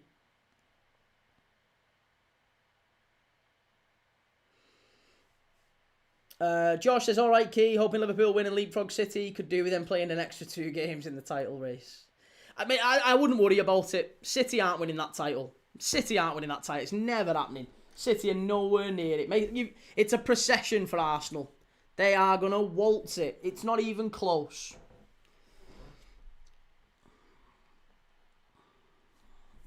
Nihat says, City play better football than Arsenal this season. You've been streaming for years. I haven't been streaming for years. I've been streaming for less than 12 months, mate. I'm very, very new. But I've been watching football for 30 years. And your takes don't match top watch-alongs. Well, isn't that the point? Isn't that the point? Top watch-alongs will say what rage bait. Idiots, for the most part. Whatever people want, whatever people will click on. That's why you get numpties saying slot out. Slot out, slot out. Because you'll get people clicking on it. That's all it is. It's either slot out, he's awful, get him sacked, or slot's the best manager ever, the greatest of all time. Balance generally doesn't attract a lot of views. I'm not going to be polarising extreme either way. I'll tell you what I think, and that's it. If you don't like it or it's a bit bland, then that's fine. I personally think Manchester City play better football than Arsenal, even though it's not very effective a lot of the time.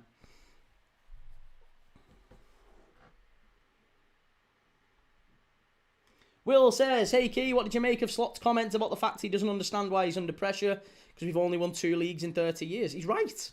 He's right. I mean, yeah, I think he got asked a really silly question about Xabi Alonso, didn't he? You know, is Xabi Alonso, do you think he might come and manage Liverpool? Some journalist, some stupid journalist asked him that. And he was like, well, you know, no, is it wrong that I still think I can be successful here? It's mad to me that we've won 2 titles in 30 years, but the guy who's literally the Premier League champion right now is getting a load of stick. Alf says, I think it's at the point now if Arsenal don't win the title, it's a bottle job. They should win the title from here. The thing is, it's not even just that they should win the title. It's that they should win it comfortably. Like, I actually think if Arsenal start dropping points like they did at the weekend against Forest and, you know, they did it against Liverpool. They've just taken their eye off the ball a little bit in the league. It wouldn't be a surprise. It'll only take City regain any sort of composure. They start chipping away at that points thing. Arsenal have done it before. They've bottled it before. If they did this year, oh my God, can you imagine? I don't imagine they will, but can you imagine? They honestly... he wouldn't be able to walk again in the streets of Arsenal... In the streets of North London. He wouldn't be able to walk again around there. He'd have to have his hood up.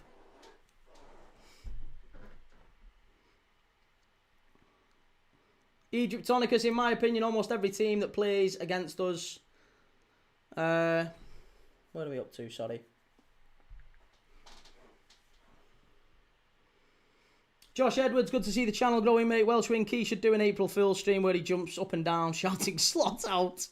And Egyptonicus, I saw City play Bodo. They were finished from start to end. They definitely don't play better football than Arsenal. That United performance was even more pitiful. Hang on a minute. Now that's reactionary. That's nonsense. You and I know that's nonsense, don't you?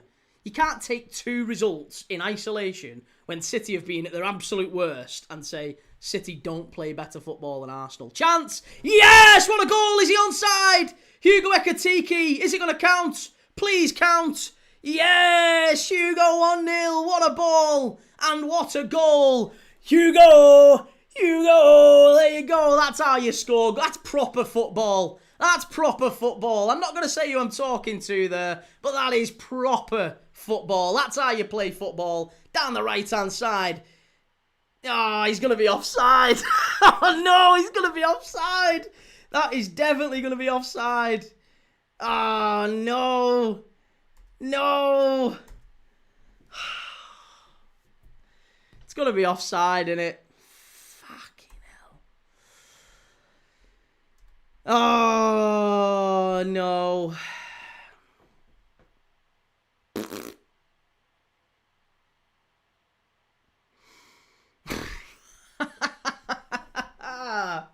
Oh, there you go. Offside. 3 stars says all this talk of an Arsenal quadruple. It's not going to happen. Oh, God. Welsh Rinky's getting clipped up for that. I thought it was a great goal, though. It was a really, really good goal. He just strayed a bit too far offside.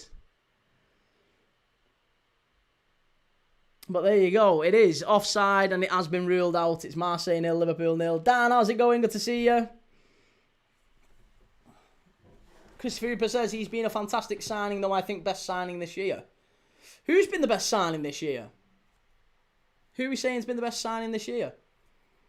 N7's finest. At the end of the day, goal's a goal. They win you games, don't matter how it goes in. Well, that's... Yeah, I disagree. At the end of the day, points only matter to... Put it this way, Liverpool and Man United. Many people would say Arsenal are in the same bracket as Liverpool and Man United. I would say that the Arteta era proves that that is not the case. Arsenal are not in the same bracket as Liverpool and Man United. Because Liverpool and Man United would not tolerate substance without style. Liverpool and Man United would not tolerate substance without style. And they certainly wouldn't, for 6 years, tolerate no style and no substance. So there's just no way. There's just zero chance. Egyptonicus, in those fan reaction TV clips of you, I swear you always call for an offside when Arsenal score. Well, that one looked like it at first glance last night. The Jesus one looked like it. It was only when we saw it back on the replay. At the first glance, he came from nowhere. It looked like he was stood in an offside position. Cherky. Cherky's the best signing of the season. Even Pep doesn't want him. No, Cherky's not even close to the signing of the season. He won't start for City. He won't even in the best City side. If everyone's fit, Cherky doesn't even start.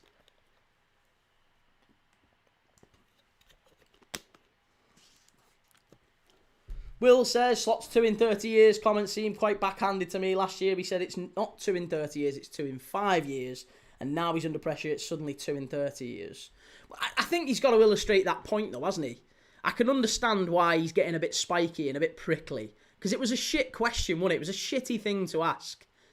Marseille, here's Greenwood. Strike, good save from Alisson. Well done. We'll take that. The Daily Mail. Yeah, proper football. Hold that. Hold that. What's hold that mean? That guy Rich says, what about 30 years? Yeah, 30 years is how long Liverpool didn't win a title for, mate. Chewing Gathering says, Liverpool is washed. Go sit down, son. What does washed mean? What do you mean Liverpool is washed? What does that mean? 92FC says, can you remember in American soccer they used to have the penalties running from the halfway line? They did, yeah. MLS penalties. I think you could take a maximum of... Was it a maximum of 3 touches before shooting? They were great then. They should bring them back. Here's Frimpong down the right-hand side. Good ball in. Ruley takes it. Shell, you're okay, Key? I'm watching. Yeah, a little bit tired. Well spotted, Shell. I'll be okay. Nostalgia Bunker says, I wish Wanyeri would have signed sooner so he could have scored the winner tonight. Why would you say Wanyeri to score the winner tonight? Let's be honest. He couldn't get in the Arsenal squad that we took 4 points off this season. Newcastle now 2-0 up. Christopher says, I never said Cherky. Akatiki's been amazing, though. No, someone else said Cherky. Someone else said Cherky.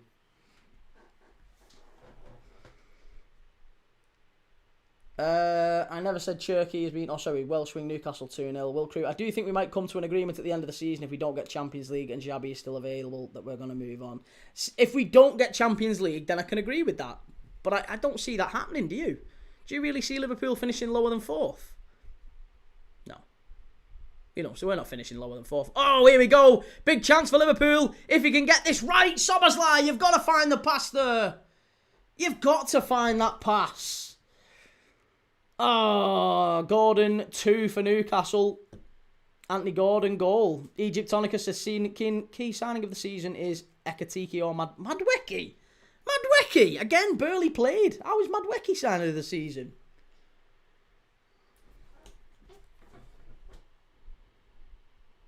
Atalanta 1, Bilbao 0.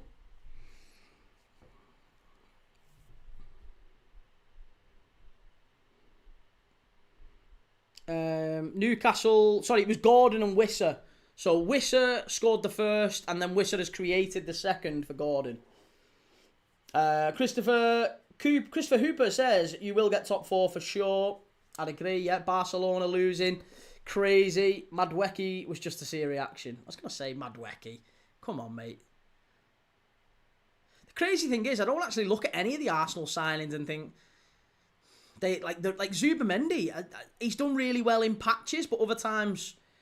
we've had a lot of Arsenal fans come on here and have a go at Zubamendi. Like, I think he's probably been the best of a pretty meh bunch. Like, Mosquera's done all right when he's come in, but signing of the season, no. Eze, again, he's on the bench most of the time. If Odegaard's fit, he's not playing. Madweke, the same. Gyökeres, again, I still think he's the third best striker at Arsenal. So it's mad to say just how far ahead Arsenal are, and yet none of the signings really have made a difference to their first 11.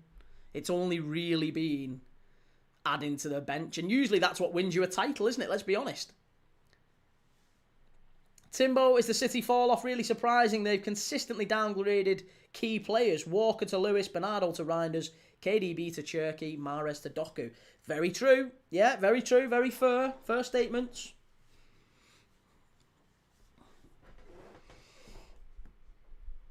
Damien O'Toole, why do you have only 11k subscribers? Oh, that's very kind of you to say, mate. I don't know. Why do I have only 11k? Maybe I should have more. That's very nice of you to say, mate. Thank you. Nick Pips, 120 viewers, 100 those are Arsenal supporters enjoying your tears.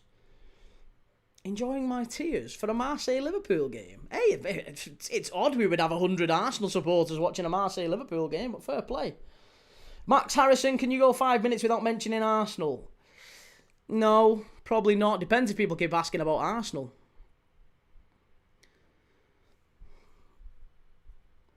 What do you think is the best looking trophy apart from the World Cup? The AFCON is very nice. Yeah, the AFCON was good. We saw that the other day. Arsenal are damned if they do and damned if they don't, if you ask this tub of lard. No, that's not true. That's not true at all. Arsenal are not damned if they do and damned if they don't. Like I said, all I've said is Arsenal are really, really good at playing effective football, but they're pretty boring. That's no surprise. Everyone's saying that. It's not just me or Liverpool fans.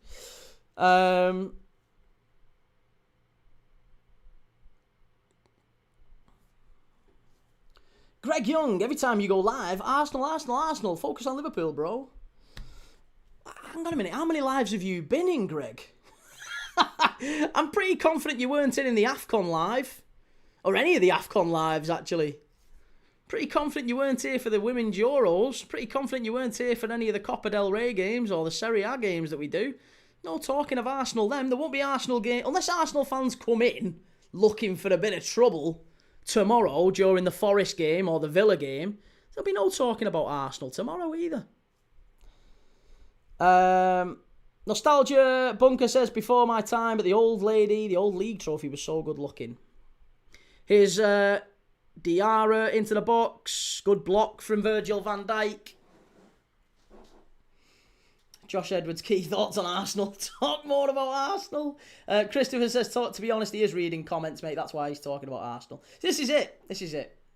Because the donkeys keep coming in. Well, exactly. Can't really say further than that. Greenwood's about to take the corner for Marseille. Still 0-0. How many shots have we had on target in the first half? Barcelona have equalised, by the way. Here's Greenwood. Terrible ball in. Straight out on the far side. Right, so Liverpool haven't even had a shot on target yet. I need Liverpool 2 shots on target. Brady says Key only speaks about Arsenal when people ring it up if he's watching a game which involves them.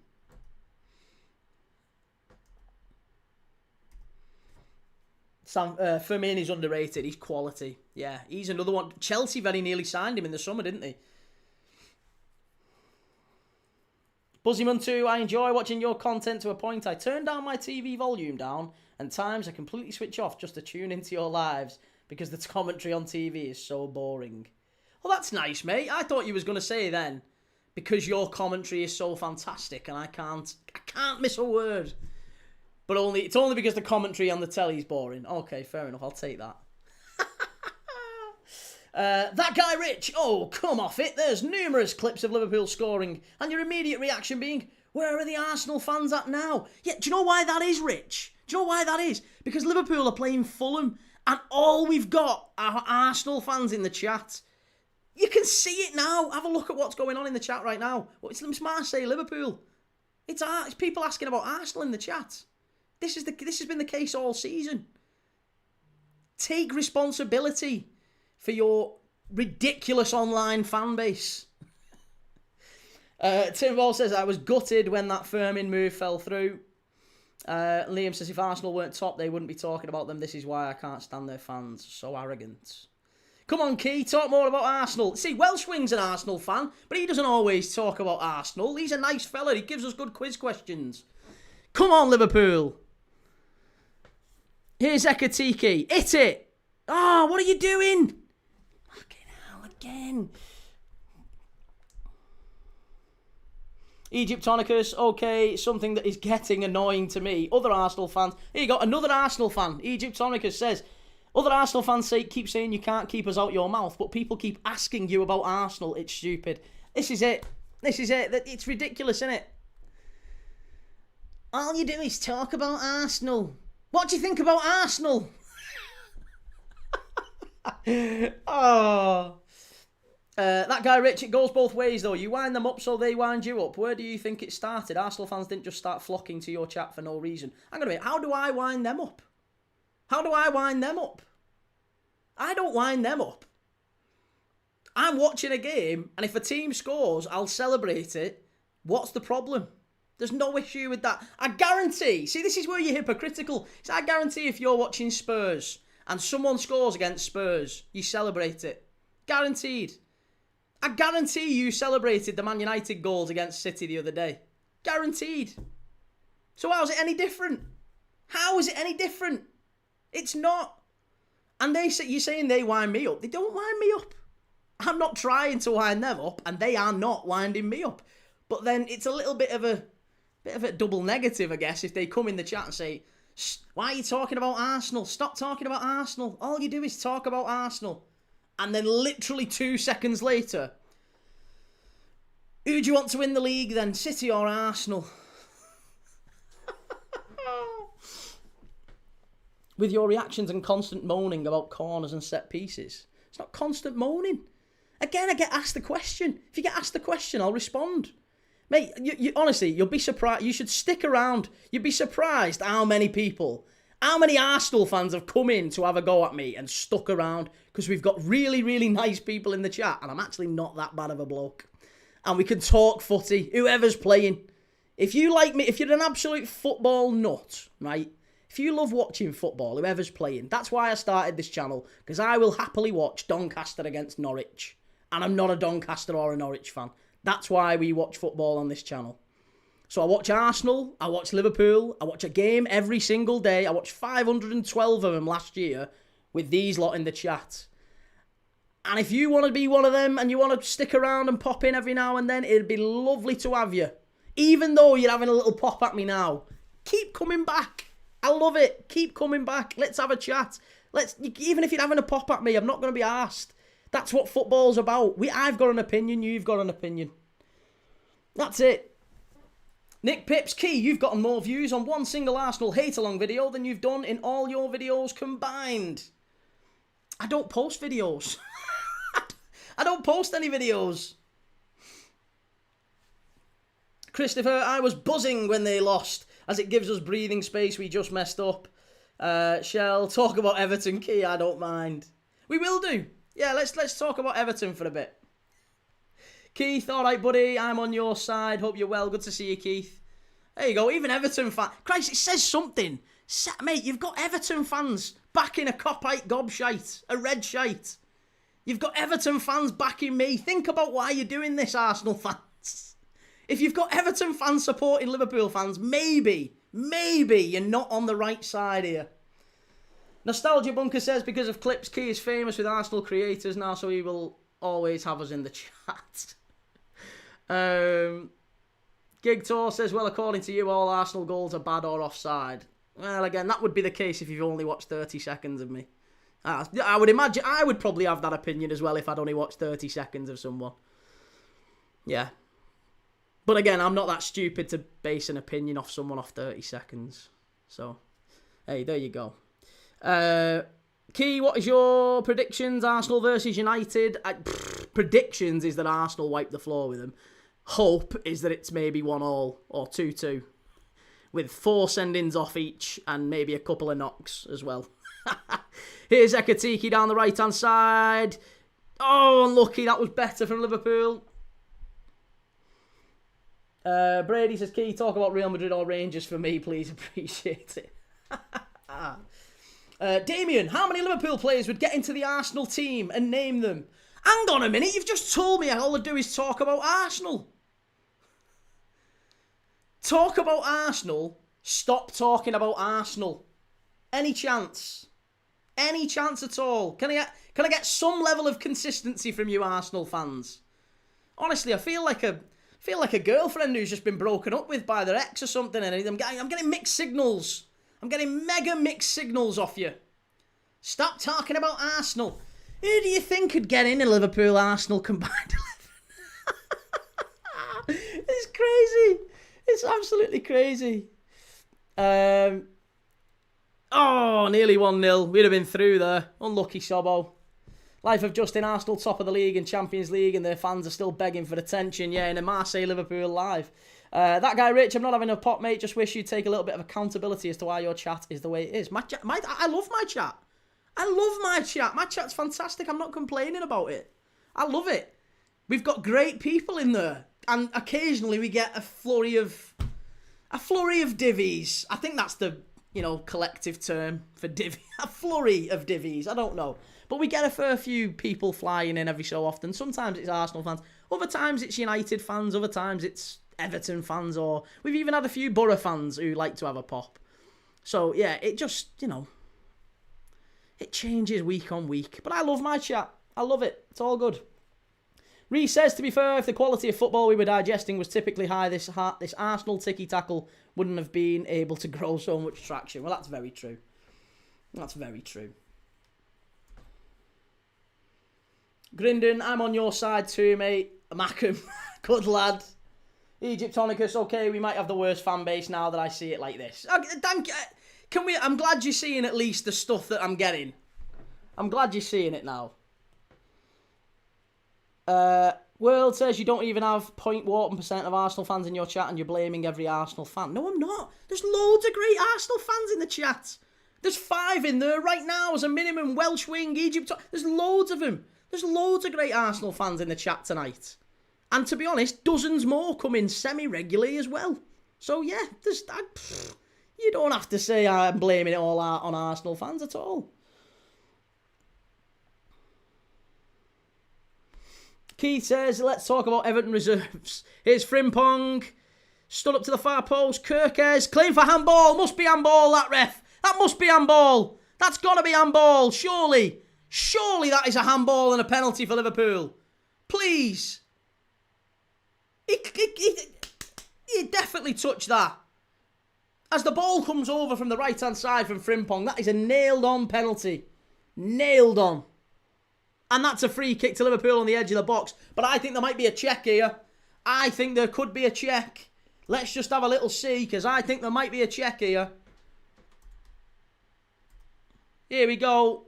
There's a foul on Gravenberch, we know that for sure. But I'm telling you, here we go. Ah, that's a penalty. That is a penalty every single day of the week. That's got to be a check. Can we please check? It's like this. He's like this. That's a penalty. Oh, this ref. He's not giving us anything. Not giving us anything. Egyptonicus Key, who's been the best player for Liverpool this half, in your opinion? Has it all been mid? The player who's probably caused the most trouble for him has been maybe Wirtz. Frimpong's done okay down the right-hand side. But honestly, there's not... That's handball. That is nailed on handball. Oh, you can't not give that. You can't not give that. World says, that's true, but I'm just tired of everyone blaming all Arsenal fans because some of our people are delusional while I'm just a normal fan. Yep, okay, but have a pop at them people, not me. I'm not having a pop at Arsenal fans. Just the ones that come in the chat. I'm not having a pop at you. I'm not having a pop at all Arsenal fans. Just the ones that come in the chat, that's it. And the ones that are funny in the chat, I mean. The ones that come in having a go. Grindon says, just let them keep twisting on, mate, as it helps you in the long run, as daft as it sounds. Well, hey. That guy, Rich, I hate to be that guy, but if that's a penalty, then show the one for Arsenal against Forest at the weekend. I said that, though. I said that at the time. I don't know if you watched, Rich, but I did say if Arsenal got a penalty for that, I couldn't really complain. It is in line with pretty much all of the other penalties given this season. I don't want it given. I think that's kind of anti-football because it's already it's basically out of play, and but I could understand if it was. It was the same with the Leeds penalty that was given against Liverpool. Ball was basically out of play, and Kanate touched Nonto, and he went down in the box, so a penalty was given. So I don't like them penalties. I don't think they are morally defensible, let's say, in football, but I can see why that one would have been given. But I will also say that if Forest should have conceded a penalty against Arsenal, they also absolutely should have had one in the first half. So swings and roundabouts, mate. Free kick for Liverpool. Szoboszlai. Yes! It's 1-0! It's Dominic Szoboszlai! Bang on half-time. The Reds are in front. Yes! Dominic Szoboszlai! Yes! We'll have that. The Reds are going through. We're getting a bye. We're finishing in the top 8. The Reds are back. Yes! Love it! Love it! 1-0. What a goal. That is absolutely fantastic from Dominic Szoboszlai. Under the wall, Felipe Coutinho style. And our handsome Hungarian puts us in front at the Velodrome. 1-0. It's offside. He's offside, ref. He's offside. That guy, Rich, we can agree on that at least. Hey, there you go. Listen, Rich, look how you came in, and haven't we found some common ground in the end? There you go. Isn't that what footy's about? There you go. It's lovely. He's miles offside, Connor. He's such a cracking measured strike. Get in, deserved on balance of play. I'd agree with that. Andy Vale, boo. Oh, Everton fans, boo. Free kick goal. Yeah, hang on a minute. And see, that's the difference. That's a free kick goal, not a set-piece goal. I realise that's kind of a free kick is a set-piece key. But he smashed it in off a free kick. It's not the same as, like, you know, let's just dink it into the back stick and then we'll head it back across and then someone else will head it back across. And it's like rugby line-outs and it's boring. Grindon says you can't celebrate, you're meant to be neutral. Only joking. Samaras does it again. Right, well, it's half-time at the Velodrome. Bang on half-time. Liverpool take the lead. I love that. I hope you're all ready for our half-time quiz anyway. Half-time quiz coming your way. Got 2 half-time quizzes, actually, for what it's worth.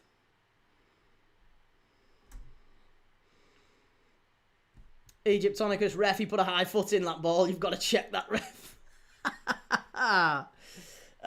Hugh, set piece FC. There's also a beauty about those Declan crosses, though. Do you know what? I'll say that as well. The Declan Rice cross against Forest, was it Gyökeres or Marino? Where he puts it, one of them's they've got to finish it. It was so poor. But I agree. Listen, Declan Rice is for me, Arsenal's best player comfortably. Comfortably. He's certainly top 3 midfielders in the world. He's fantastic. And I like him a lot. Yeah, he's a very good player. Very, very good player. That guy, Rich, can't believe Marseille didn't have a... I know, yeah. I was thinking that. That has literally been the one thing everyone has done in football for years, is having someone lying down underneath the wall. Marseille didn't do it this time. Szoboszlai under the wall. There you go. Another set-piece goal by Liverpool. How dull and boring. Oh, we've got him. We've got him. Oh, still moaning about Arsenal. Sad little rodents. We've got another one. Whoa, I tell you what, we are not going to go hungry here for days. I'm reeling them in here, these. Hayes, do you think Declan Rice is better than Caicedo and world class?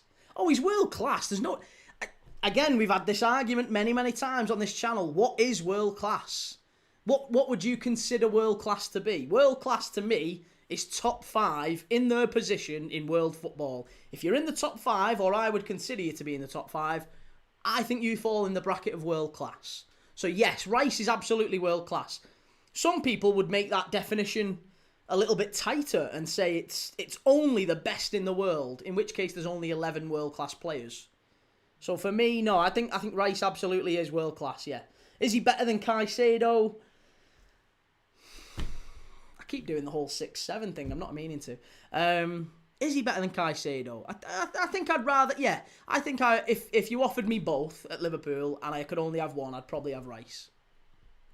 Yeah.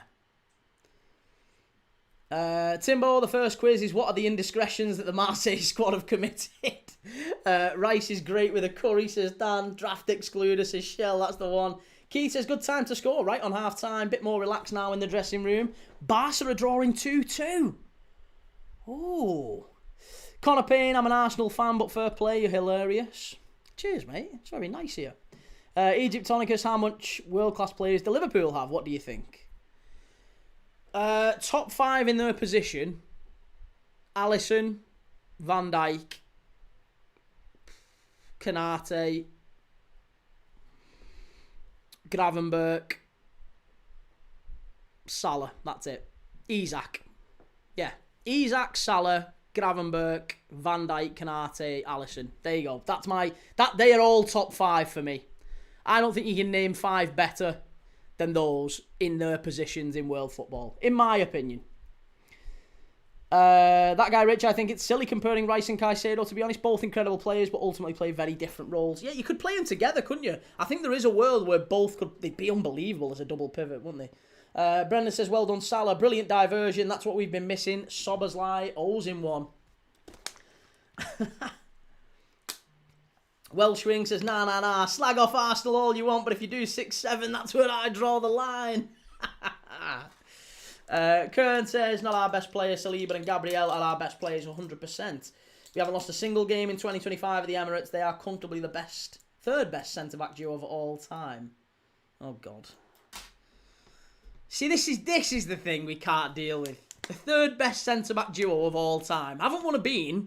Haven't won a thing, but third best centre-back duo of all time.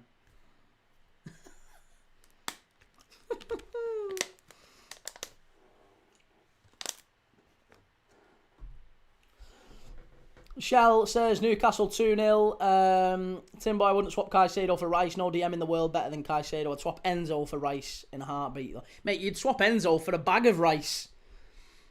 you'd swap Enzo for a pack of Uncle Ben's, the way he's been playing. Christopher says Ekatike in there too. To be honest, he's very underrated. Ekatiki's a wonderful young player, and I think Wirtz is a wonderful young player, but I think in time they might be world class. But right now, probably not. They fall in the bracket of a very exceptionally talented young player. Same as maybe Kirkes. I think Kirkes has got the ability to be world class maybe in years. Maybe even Leone as well. Very highly rated before he came to Liverpool. Sadly got an ACL on his debut, but he was in the Italy squad before he arrived. Still only 18, 19, but again, maybe time will tell with those, but they're certainly not world class yet in my book anyway. Hughes RA says you'll be up to 1 million subscribers at this rate. Quality. Again, do you know what, mate? Subscribers mean a lot less than you might think in this game. And Bay says, do you think Isak will get near top scorers next season if he doesn't get injured? I think if he gets the benefit of a full pre-season, then yes, I think there's every chance. Every chance. Is Harry Kane world class? Yes. Absolutely Harry Kane's world class. Egyptonica says, Key, can I give you a perhaps hot take? Maguire is a world-class centre-back on his day. On his day, yeah. Do you know what, though? I think, isn't it fair to say that on his day, there's a lot of centre-backs you could probably put in that. Paul Hexham, good to see you, Paul. Not the greatest game, pal. Why are you not on TikTok? Have you been a bad boy again? No, I'm just fully off TikTok, mate. Now that's me done. I'm never going back on TikTok again. As doing these lives, I mean, I will be on TikTok and I'll maybe share the occasional clip and I'll do, different shows over on TikTok. Maybe a talk show or something like that through the day. But nothing major. It's going to be very much over here now, the lives. I'm not doing anything on TikTok. Egyptomicus, I swear I'm not taking the piss. Kern says trophies matter in that argument. Drinkwater is better than Gerrard because he's won a Prem. And Rice... No. Listen, again, trophies don't matter in terms of defining just how good a player is. I'm not saying that. But what you can't have done is won nothing. You can't have won absolutely nothing. Like, if one player's won more than another, Gerrard's won loads of trophies, Drinkwater's won a Premier League. That doesn't... There's no comparison. I think we can say that. No one's arguing that Saliba and Gabriel are not very good centre-backs. You are positing that they are the greatest centre-back of all time, bar maybe two others. Listen to yourself. Listen to yourself. The greatest centre-back pairing of all time, or the third greatest centre-back pairing of all time, they've not won as fucking sausage between them. Maybe in another 5 years we'll look back on them and say, oh, they were bloody good. But, nah, mate, you can't be throwing shouts out like that. Egyptonicus, I swear on my life that Maguire is world class on his day. I put it on my life. He's a very good player. I don't mind Maguire. Sander Prowat says, can Liverpool win the Champions League this season? Well, I've seen worse Liverpool sides win Champions Leagues. With this fella in it, by the way, Stevie G. Certainly a worse Liverpool side than the one we have right now won a Champions League. And actually, you could even argue the one that got to the final 2 years later. We got to 2 finals in 3 years, Liverpool. And both of those sides were not as good as the one we have right now. So, I don't know. Maybe we can. It would be a very, very Liverpool thing to win the Champions League this season and have a really shit league year. But no, I don't expect us to. I think we'll probably, if we make it to maybe the semis, maybe the quarters or the semis, and you know, we have a decent run at it, there'll be drama, as there always is, when Liverpool crash out of the Champions League. It'll be like, oh, an absolute bottle job. But at the end of the day, you've got to go out at some point. And if it's seen as absolute failure, anything other than winning the Champions League, then I think sometimes you just have to accept Liverpool are nowhere near. We're nowhere near it. If we win it, it's because we've maybe turned up in the big games, which, to be honest, again, is a very Liverpool thing. We smashed Real Madrid this season. We smashed Arsenal this season. Played well against Atletico Madrid. We won at Inter Milan. You know, these are big games. We've done very well. Paul says, wow, I'm surprised there will be some disappointed United supporters. Connor, it'll be nice to have 6 Premier League teams get into the top 8 spots. Do you know what? I actually think that might change some things, though, Connor. Can you imagine that? Can you imagine a world where 6 Premier League teams make up the top 8 Champions League places? There'll be a riot. Not a riot, but like there'll be people going to UEFA. Like, I'm talking like the Real Madrid execs, the Inter execs, and saying, listen, you need to restrict these a little bit more because it's getting a joke. Key, let's have a quiz, mate. Oh, quiz. Sorry. Coke on Key, that's harsh. At least Uncle Ben's rice has more movement in the microwave than Enzo. Can I send you an Arsenal shirt? If you want. Yeah, why not? Do it. K Capone, the worst defence of a league title done by Liverpool. I can only assume you're 12, mate, because you certainly weren't around for the Chelsea defence or the Leicester defence. What's your opinion on MK Dons? I haven't got one. It's a mad team. It's a mad situation, isn't it? Right, here we go. Listen, so we'll do our little half-time quiz. So there have been 9 French managers. Given Liverpool are playing Marseille, there have been 9 French managers in the Premier League. In Premier League history, 9 French managers. Get your answers in the chat. Who are the 9 French managers who have been managers of Premier League clubs in the last 30-odd years? However long the Premier League's been going. I'll give you a clue. They're all in the last 20 years. Are they? Actually, maybe 25. Certainly since the start of the millennium, anyway. Keith Scott says, Liverpool always step up in the big games, example Champions League, but struggle at home against the likes of Burnley. It must be frustrating for Liverpool fans, yeah. Absolutely. Julia, Wenger, Puel, yeah. Claude Puel of Southampton, Gerard Julia, Liverpool, Aston Villa, Arsene Wenger of Arsenal, of course.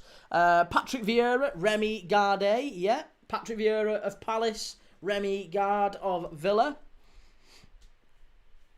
You've got another 4 to get. One of them is a current Premier League manager. We've got Julia, we've got Wenger, we've got Remy Gard, we've got Vieira, and we've got Claude Puel.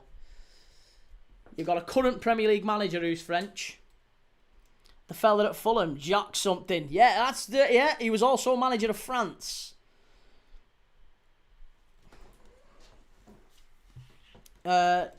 Hugh says, imagine doing a £10 ACCA worth 1,200 and Liverpool not beating Burnley on Saturday was the reason it didn't win. Jesus, tonight. Is that a real thing? Did you know someone who did that?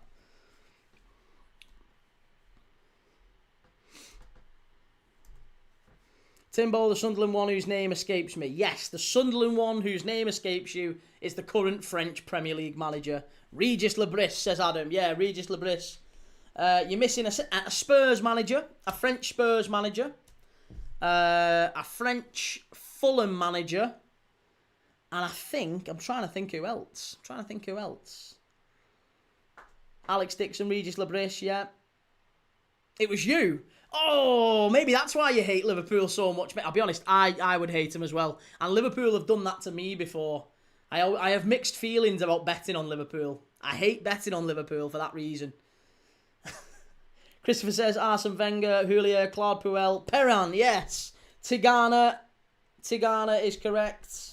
Not Laurent Blanc. Vieira we've got. Alain Perrin is correct. There's one still left to get. Not Jean Tigana is right. Yeah, Jean Tigana, he used to manage Fulham. There is one more to get. He was a Spurs manager. French Spurs manager. Cashed out for 260. Hey, that's not bad though, is it? That's all right. You've done okay there. French Spurs manager. Also managed France, I believe, the national side. Any guesses? Jacques. It was Jacques Santini. I'll give you that. Jacques Santini, the Spurs manager. Okay, and we'll carry on. Why not? We'll carry on with, give me, if you can, the top 20, even though we're about to get off for the second half, the top 20 French Premier League players by number of assists. Top 20 Premier League French players by number of assists. Get your answers in the chat. I'll even give you the number of assists they got. And where they were in the top 20. Players are about to come out and start the second half here.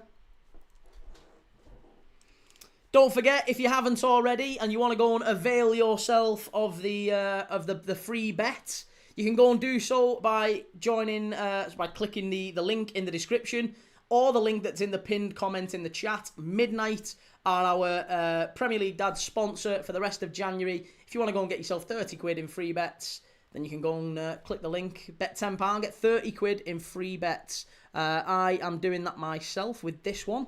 That's my bet for this game. Liverpool to get 1 card. Marseille to get 2. I needed 2 Liverpool shots on target in the first half. We didn't get them. So that one's already down. There you go. Me bet's already down. Right. There you go. That one's gone. Anyway, Malouda. Yeah, Malouda is number 18 in the list. 23 assists. Henry. Yeah, Thierry Henry is first with 76. Anelka. Yeah, he's third with 50. Vieira is 9th with 36 Premier League assists. Sylvain Wiltord, funnily enough, is not in the top 20. No. Nasri is. Yeah, Nasri is number 6 with 42 assists. Johan Cabaye is not in the top 20. Again, believe it or not. Pogba for sure, yeah. Pogba is number 8 with 40 Premier League assists. Eric Cantona, second, 56 Premier League assists. Anelka we've got. Makaleli, no. Wiltord, no. Thierry Henry you've got. Yeah, Thierry Henry you've got. Pires is correct, yeah. Robert Pires, 42 Premier League assists. He's number 7. Emmanuel Petit, yes, Emmanuel Petit is 19th. He got 23 Premier League assists. Elise might be a crazy take. It's not that crazy. 20th, he sneaks in. 22 assists. Given he was only in the Prem for such a short time. There you go. Elise is correct. Right, second half here. And it is... Shit, I need to get the timer back underway.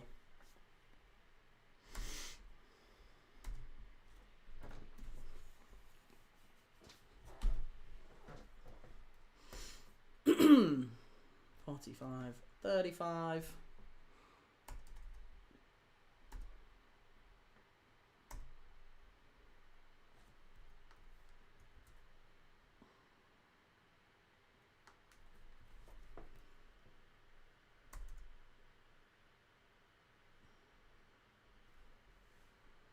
Okay, perfect. Right. Loic Remy is not there. No, Loic Remy's not there. Patrice Evra is correct. Patrice Evra is 17th, 23 assists. Who else have we missed? David Ginola. Yeah, David Ginola is number 11, 34 Premier League assists. Not Canate, not Kante. Giroud. Yeah, Olivier Giroud is number 15 in the list. 15 Premier League assists. Sorry, 28 Premier League assists. He is 15th in the list. Not Diaby, not Ben Arfa, not Schneiderlin. No. You've still got 4, 5, 10, 12, 13, 14, 16 left to get. Still quite a few. Lacazette is correct, yeah. Alexander Lacazette is 14th, just above Giroud. He got 29 Premier League assists. Not Makaleli, not Diaby. Trying to see if we've missed any. Saha, no. Cabaye, Malouda we've already got. Remy, Perez, no. Henry. No, still struggling. Sagna, Bakary Sagna is not correct, no. Not Bakary Sagna. We've got Petit. We have got Petit. You've got Henry, you've got Cantona, you've got Anelka, Nasri, Perez, Pogba, Vieira, Ginola, Lacazette, Giroud, Malouda, Evra, Petit and Elise. They are the players who you've got currently. Gallas, no. Zola, famously not French. Louis Saha, no. I'll give you the clue. There's only one currently still in the Premier League, and he's a defender. There's a defender that's currently in the Premier League, French. Luca Dean, there you go, Adam Campbell. Luca Dean, 33 Premier League assists, he's 12th. Sissoko, yeah, Moussa Sissoko. Again, he was in the Premier League for ages. 27 assists for Moussa Sissoko. Here's Ekatiki in the box. Wirtz must be. Oh, Wirtz, why did you take the touch? Massive chance that for Florian Wirtz. Oh. Clichy, no. Boamorte is Portuguese. Anthony Martial, yeah, I was going to say, Martin Tyler's favourite player. Oh, yes! Martial, 33 assists for Man United. He's 13th. Any more hints? Yeah, go on. I'll give you a hint. No, so number 10 was a Newcastle winger. Not Debussy. Sylvestre, funny enough, Mikel Sylvestre is 21st in the list, so he just misses out. Yeah, number 10 is a Newcastle winger. Adam Sellers, Malbranc is Canadian. He's not. Stede Malbranc is 4th.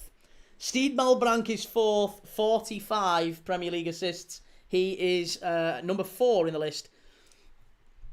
Football 31518. What's the question? The question is the top 20 French Premier League footballers by number of assists they got in the Premier League. So we've had Henry, Cantona, Anelka, Stede Malbranc. That's your top 4. You've not got number 5. Number 6 is Nasri, 7 Perez, 8 Pogba, 9 Vieira, 10 you've not got, 11 Ginola, 12 Luca Dean, 13 Martial, 14 Lacazette, 15 Giroud, 16 Moussa Sissoko, 17 Evra, 18 Malouda, 19 Petit, 20 Elise. So you've actually only got 2 left to get, 5 and 10.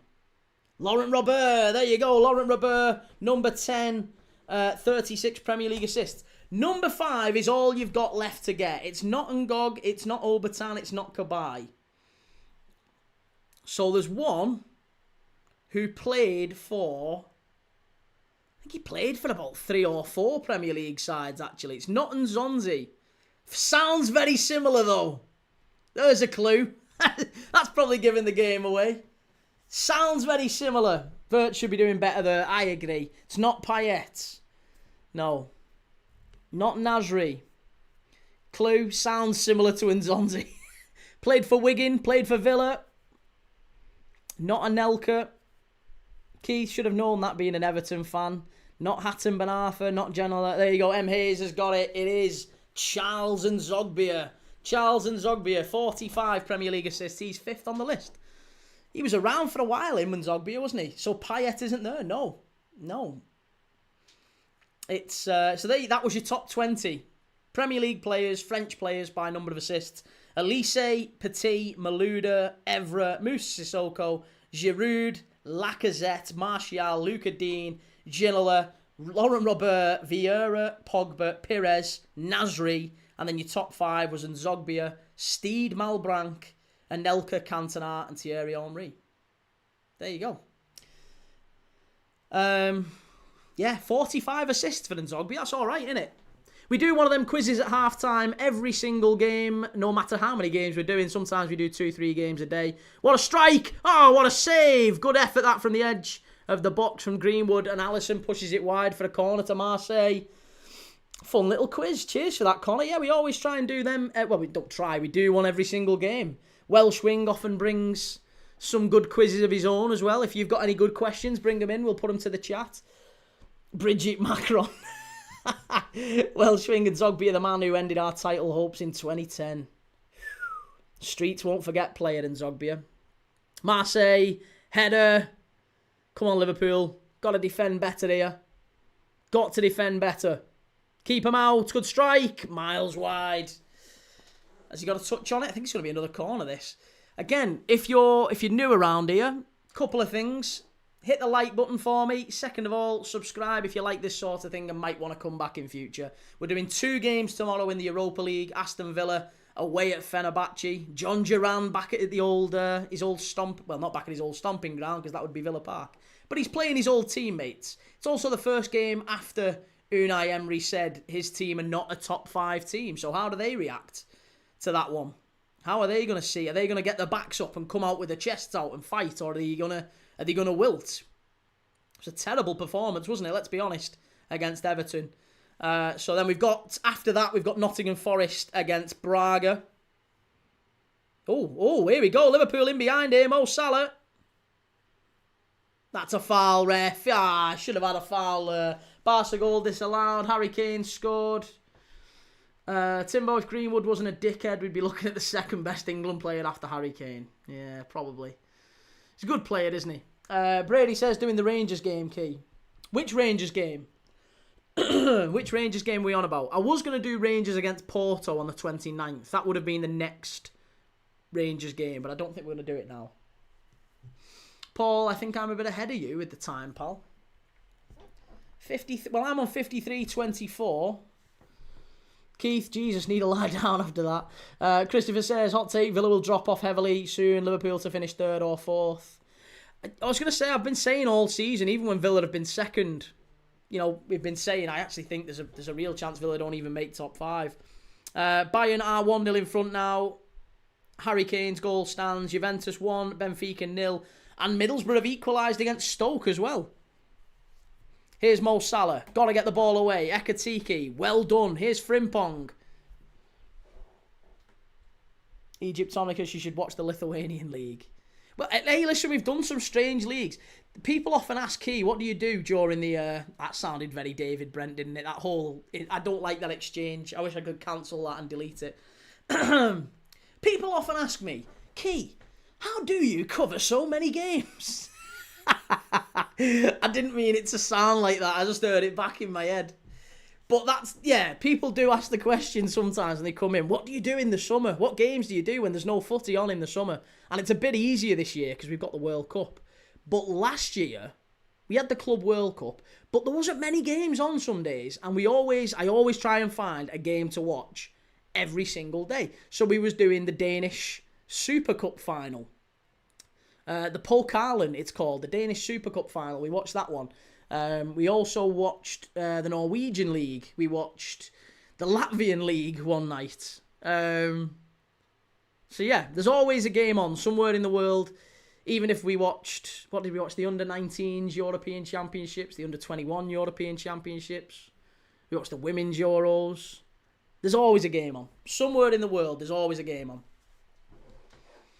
Paul, I'm nearly a minute ahead of you, pal. How? Are you in the stadium, Paul? I'm on 54 minutes. How? People can't be a minute ahead. What's going on? What are you watching on? I'm on TNT Sports 1. And I am on TNT. It's not a dodgy box. It is TNT Sports 1. What are you watching it on? What if I watch it on Ultimate? Is it further ahead? Maybe it's further ahead on TNT Ultimate. Come on. Give me a chance.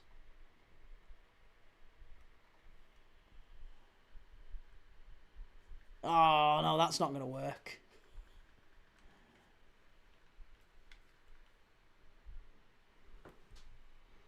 No. Well, there you go. 57 minutes and Chelsea are still hanging on to a point against the mighty Paphos. A great effort from the lads.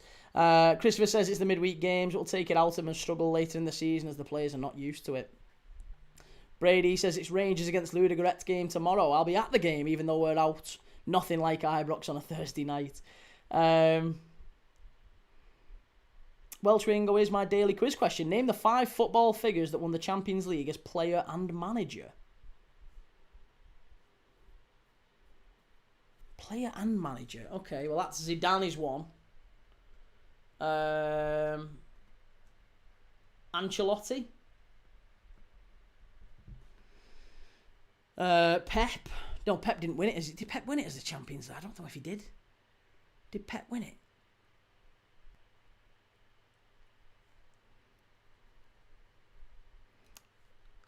Sir Kevin Keegan, he never won it as a Champions League as a manager, did he? Cruyff, yeah. Cruyff almost certainly. Pep is one. Okay, fair enough. Pep is one. Zidane's certainly another. And Ancelotti's certainly another. So, not Di Matteo. No, Di Matteo's not. He never won it as a player.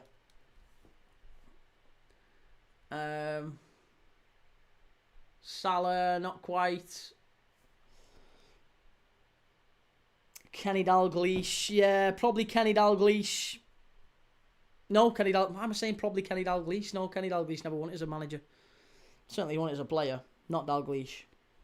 We're a brain fart there then. Mikey, alright pal, what's going on with the TikTok? I'm not going on there, mate. It's too much of a headache. It's a pain in the arse. I'm just not doing it. So I'm not going on TikTok now.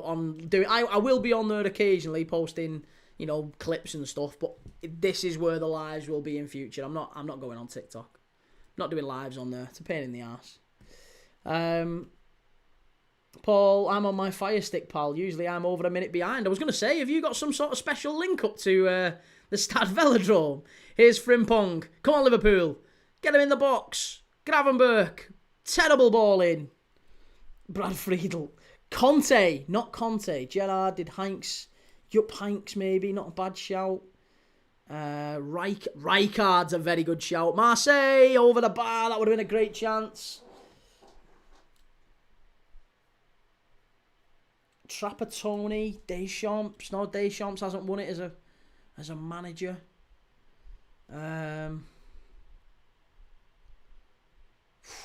Struggling here.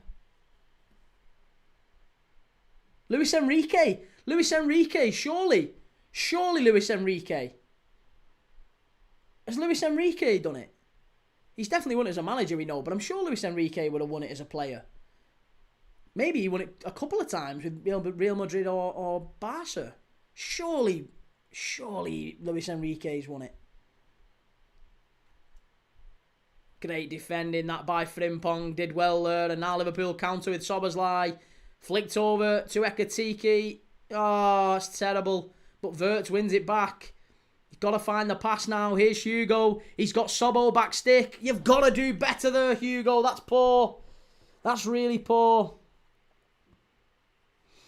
I am a sofa. Which two teams do you think have the highest chance of going into the Champions League final? I honestly couldn't tell you, mate. I mean, like last season, Liverpool were doing what Arsenal were doing. We were top and flying, and we got, an effort. Sorry, we got an effort. We got a mad draw with PSG, and they knocked us out on penalties. So it can change all in a second. It's knockout football. Just is what it is. Marseille just went close. I'm still on 60-20, so I haven't seen that just yet. Not Scolari. Van Gaal. So hang on a minute, who was it? Enrique never won it as a player. Amazingly was at Madrid while Barca won it. Was at Barca while Madrid won it. I was thinking then, I was going to say, I'm sure he definitely won it. Or the teams that he was at won it around the times he was there. But there you go, maybe a quirk of fate that he didn't.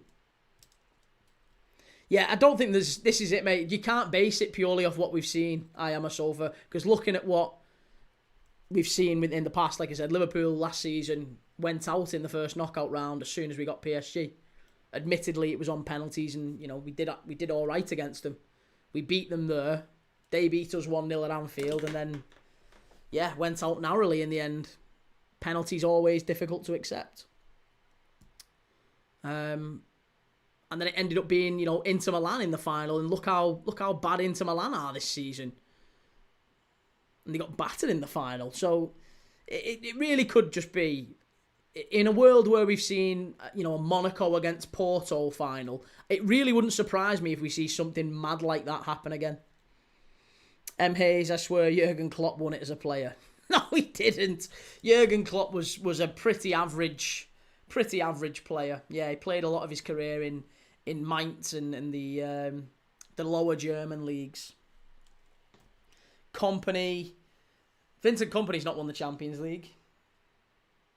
That PSG game derailed Liverpool's season. There were quadruple talks before that. Yeah, and that was admittedly, chance. Oh, nearly 2-0. Unlucky Vert, surely a corner.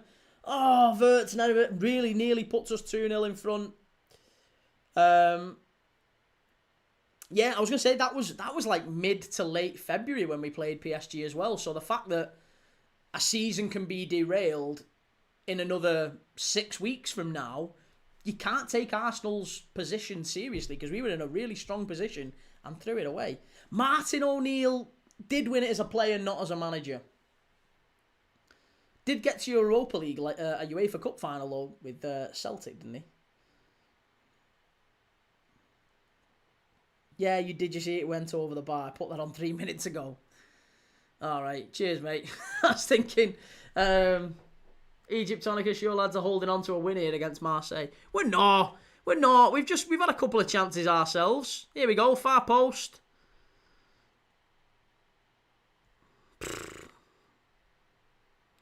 M. Hayes, Munoz won it as both with Real, I think, in the 60s. Might be a rogue shout in the 60s. Ekatiki's hit the post as well. So honestly, we're massively unlucky here not to be more than 2 in front. Or more than 1 in front. We should be at least 2 in front. Paul Lambert won it. Won it as a player.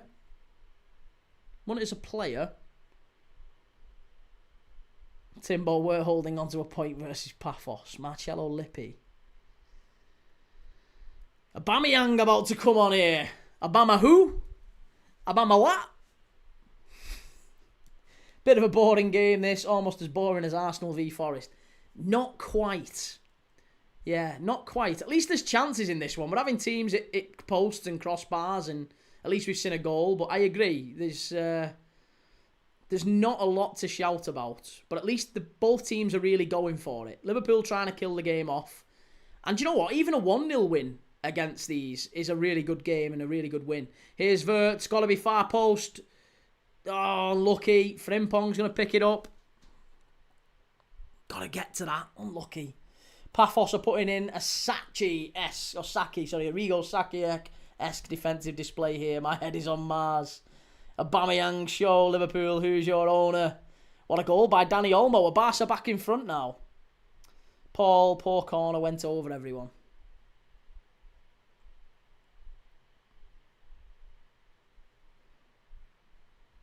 What about Darwin Núñez? He won it as a player and a manager.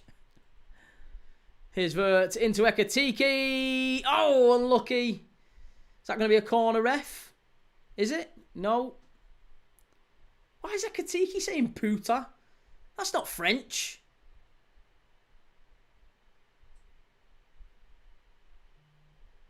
Paul, we could do with a second goal, couldn't we just? Yeah. We're struggling a little bit here.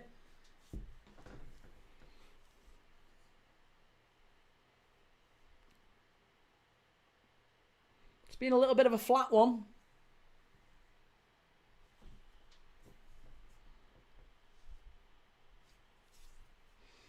Arsenal, honestly, I see a draw. Well, I wonder why you see a draw. I wonder why you think that. Chelsea game is piss poor, says Welshwing. 0-0 against Paphos. It's Arsenal infecting everyone. Marseille should be. Oh, side netting. Timothy Weah should have put Marseille level there. Should have put Marseille level.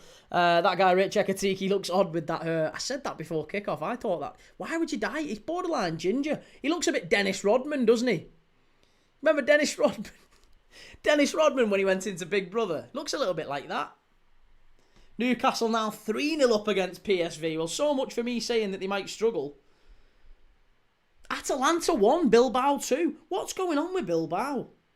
Middlesbrough now 2-1 up against Stoke. Middlesbrough proving me wrong, you know.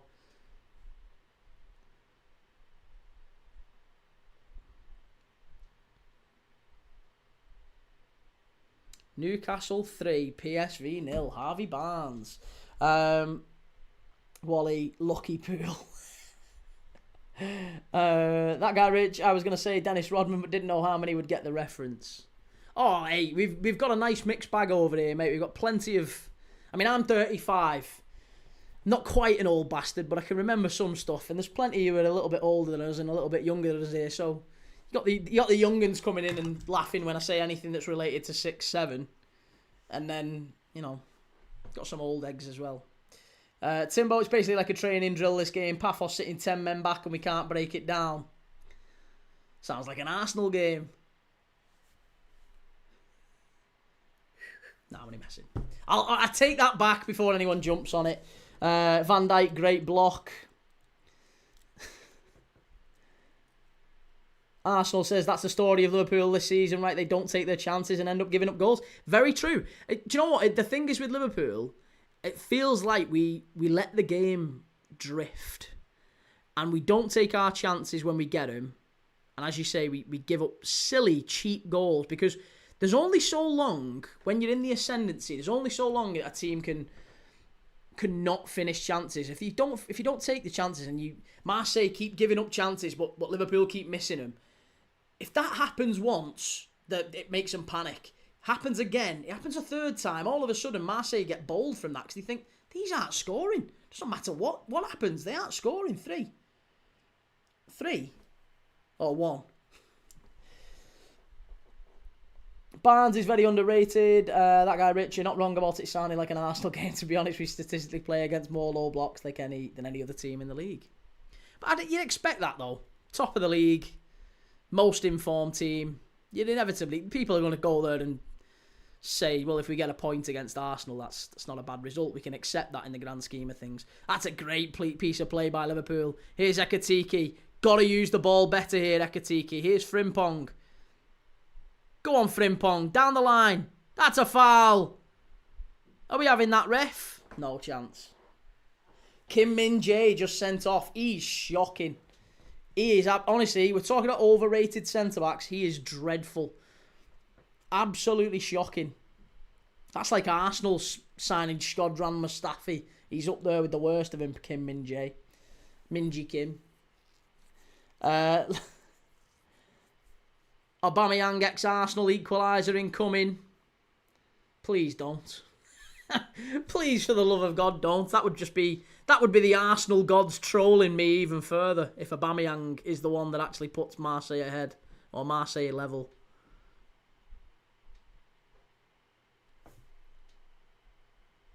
Paul, 35 years old, you're just a kid. I'm 59 in March.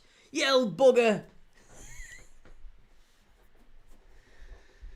Like, Paul, you still talk like you're a kid anyway. You still talk like you're down with the young'uns.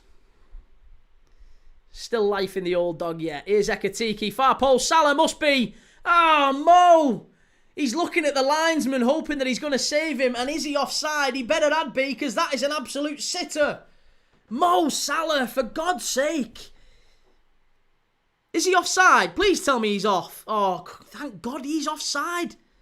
Thank God he's offside. Mo Salah, you can't keep doing this, Mo. Like, he's been so good for so many years, but I can't tell you how profligate, whatever the word is. Can't tell you how bad he's been at missing chances this season.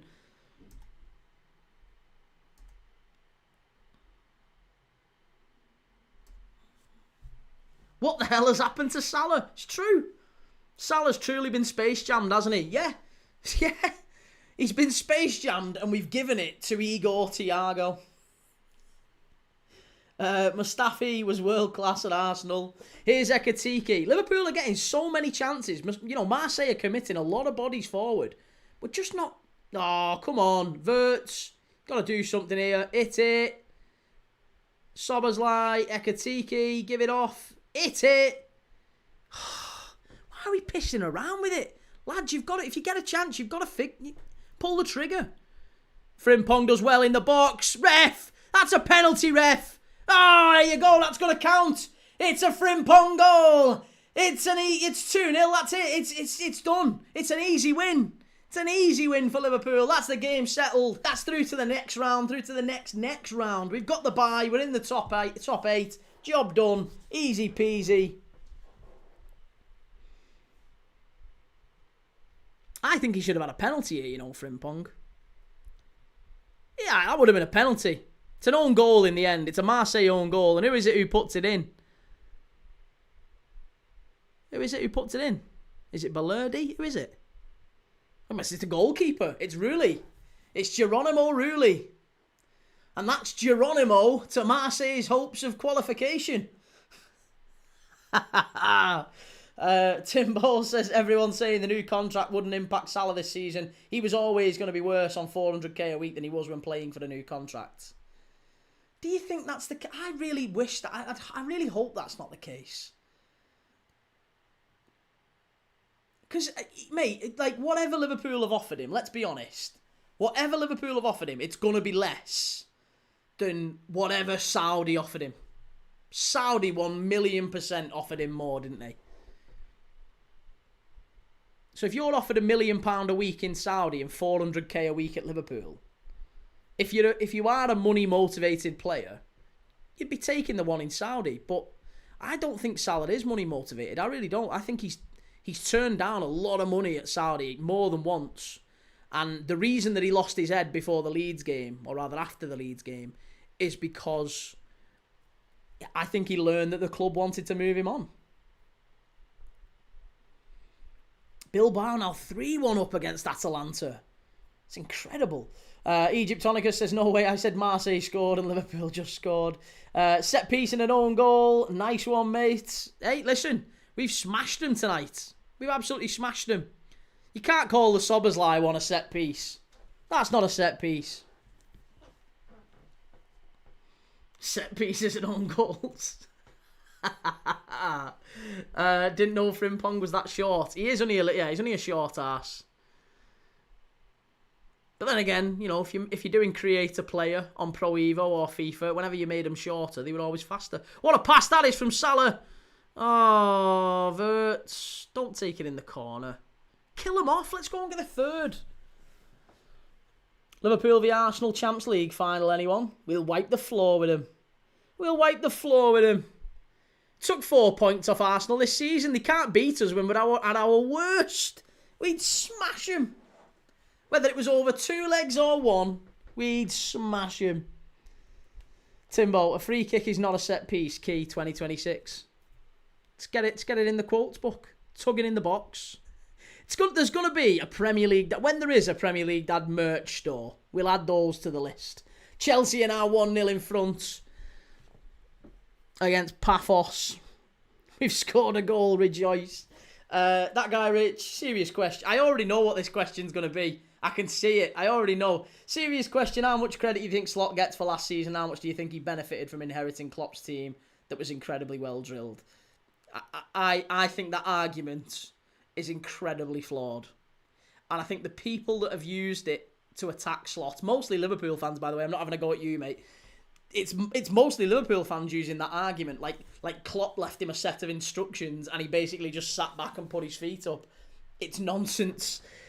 Sky Sports did full segments last season, repeatedly, on how innovative and stuff that Slot was doing. He was changing pretty much everything Liverpool did. Liverpool changed completely last season.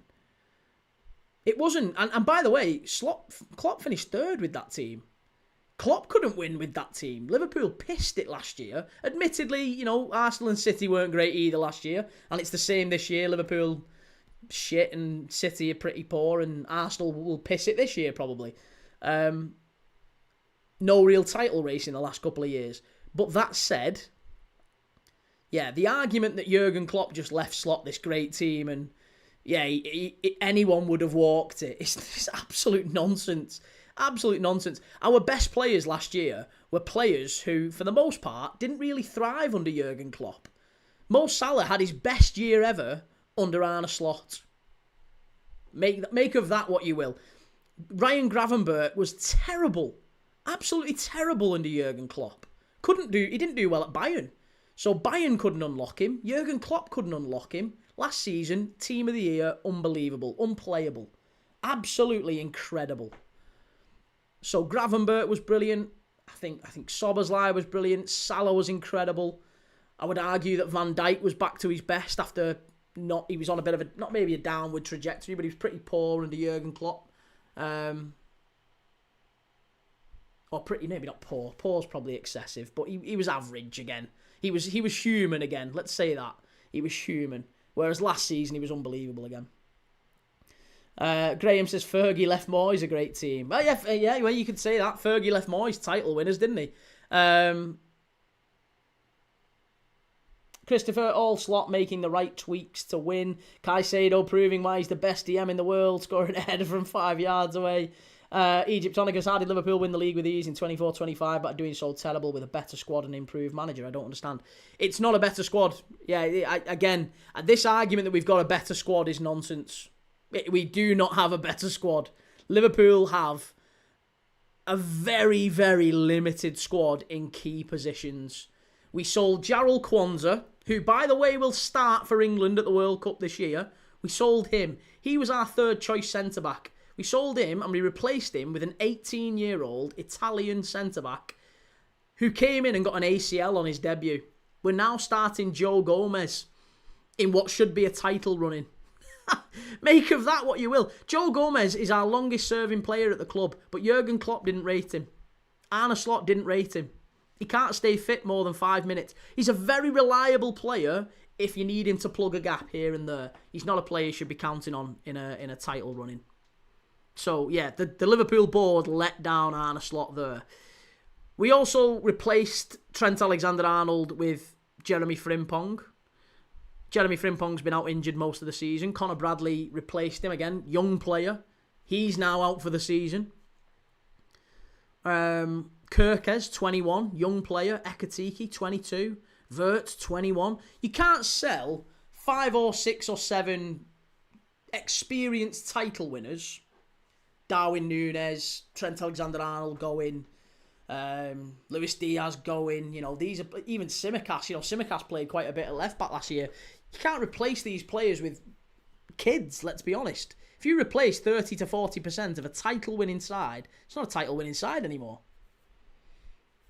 LFC Goated says 2-0. Rulio OG, yep. Creed says, by the way, Key, I got a weird letter. A £15 cheque from Amazon in the post, apparently something to do with Donald Trump. Egyptonicus, you got Isaac, Vert, Frimpong and Kirkes. They're all amazing players. They have a better squad, in my opinion.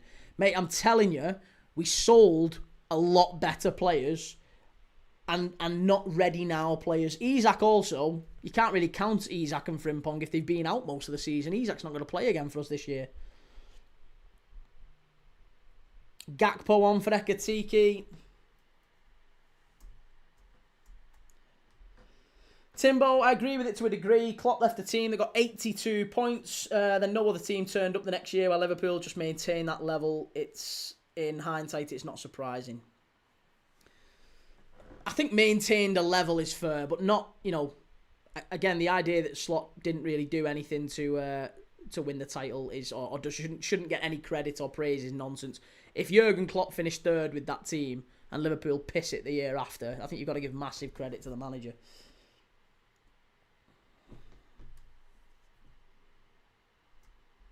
Timbo, Klopp left a fine team that got 82 points. Then everyone else fell off a cliff while Liverpool just maintained that level. Don't think it's this mental achievement in hindsight. Mental achievement. Listen, okay, well, let's put it this way. I think winning the league in your first year, however so you manage it, if you win the league in your first year, having not signed anyone, by the way, that's another thing he doesn't get any credit for. He walked in and took over someone else's team, didn't sign anyone. If you do that and then win the league, I think that'll never be repeated again. So I think that absolutely is a mega... Because everyone said whoever replaces Klopp, Liverpool are going to have some fall off, you know. Liverpool are really going to struggle. Whoever replaces Jurgen Klopp, I don't envy that guy. It's going to be very much like... when Ferguson left and Moyes came in. That was a really difficult job. And he came in and waltzed it. Dino says, how can a £100 million player not be a ready player? Well, Isak is a ready now player, but he isn't ready. He isn't playing. He's broke his leg. This is what I'm saying. That's not Slot's fault, but it is the fact of the matter. So you can't necessarily say, well, you know, we've got a better squad, but he's not available all season. So Isak's barely played and won't play again. He's been out since before Christmas and won't play again. And Florian Wirtz, you say, you know, not a ready player. He isn't, mate. He's 21. If you bring it doesn't matter how much a 21-year-old costs. If a 21-year-old comes into the Premier League, they're not going to be anywhere. They're not going to come in and waltz straight in and play brilliantly from the off. Every player, nearly every player, maybe not every player, there's always anomalies, but nearly every young player who is brought into the Premier League takes a little bit of time. There's the odd anomaly. Liverpool chance should be Salah. Oh my God, Mo Salah, what are you doing? Oh, he has 100% been Space Jam, this fella. I can't believe what I've just witnessed. Oh my God, he's one-on-one with the keeper. Oh, Mo. No. I can't tell you how bad that is. I can't explain to you how bad was that. That was so bad. That was absolutely shocking.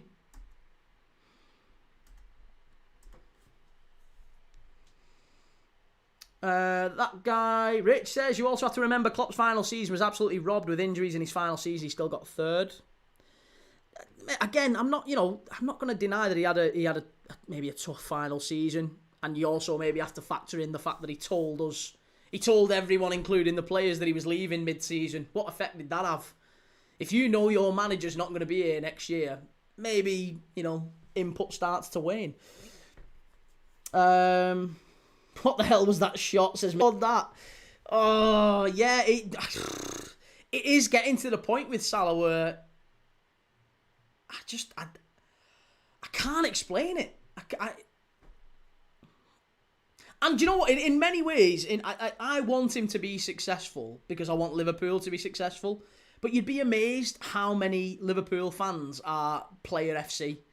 It's a very... The Liverpool fan base is massively split when it comes to Mo Salah because there's a huge chunk of Liverpool fans who absolutely worship him and almost to the detriment of the club and the team want him to succeed and will sack at... Honestly, all the people who are pro Mo Salah want Slot sacked, even though it wasn't Slot who had the issue with him. And it's not really Slot that Salah has got the issue with. Salah has been gashing this game. Mate, he was gashing the AFCON. He was awful in the AFCON as well. When Slot took over, all the TV pundits said he wouldn't get top 6. That's very true. The Hidden Boy says Szoboszlai is the best player in Liverpool right now. Honestly, I think Florian Wirtz, for the past couple of months, has been our best player. Since the start of December, Wirtz has by far been the best player for Liverpool. Has Aubameyang done anything? Nah, nothing at all. Marseille haven't really done anything, to be honest. It's again shot miles wide there from who has the shot? It's miles wide anyway. Absolutely miles wide. Bilbao, Atalanta 3-2. That one's finished. Watford 1, Portsmouth 1. 4-2 now, Barcelona, Slavia Prague. And Timbo, my brother, wanted Salah to be backed over Slot. He's under 25, so checks out. Yeah, it is standard. Yeah. The younger players, generally speaking, younger fans, generally speaking, are Player FC and just want Mo Salah to succeed. They're not bothered about what happens. Salah is one of my favourite players I've seen play for the club, but he has been bad lately. He has, but not many people can actually, not many Liverpool fans seem to be willing to acknowledge that he's been sufficiently bad that actually it's concerning, and maybe to a degree, he's responsible for Liverpool maybe being 6 to 8 points worse off this season. Mo Salah misses sitters in the United game that would put us in front, in the Chelsea game that would put us in front.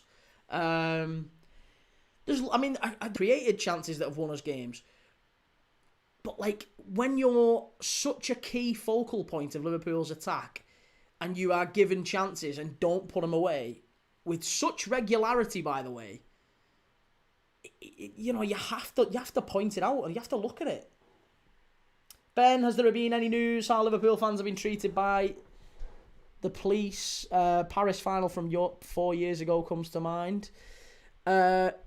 No, but I think every single time Liverpool, or English fans in general, it's not just Liverpool fans, to be honest, when Liverpool went to Paris and there was all that trouble with the French fans basically waiting to ambush Liverpool fans, and there was, police came in heavy-handed and battered Liverpool fans, there was tear gas and everything, and people were kicking off and going, oh yeah, Liverpool fans in the final again, causing problems and all this nonsense.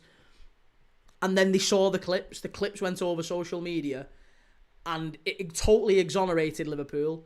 There was loads of footage to show. Oh, Gakpo nearly 3-0. There was loads of footage to show it. But then Chelsea came here, I think. Newcastle have been here. There's been other sides who've been to France and had the same sort of issues. The French football fans and the French police, in fairness, unbelievably, you've got to be very careful if you're going watching the footy over there. That guy Rich says, reminds me of when we had Ozil and we brought in a huge amount of Ozil fans who couldn't admit he dropped off in his final couple of seasons. It's so annoying, isn't it? Because you can't have sincere conversations with him.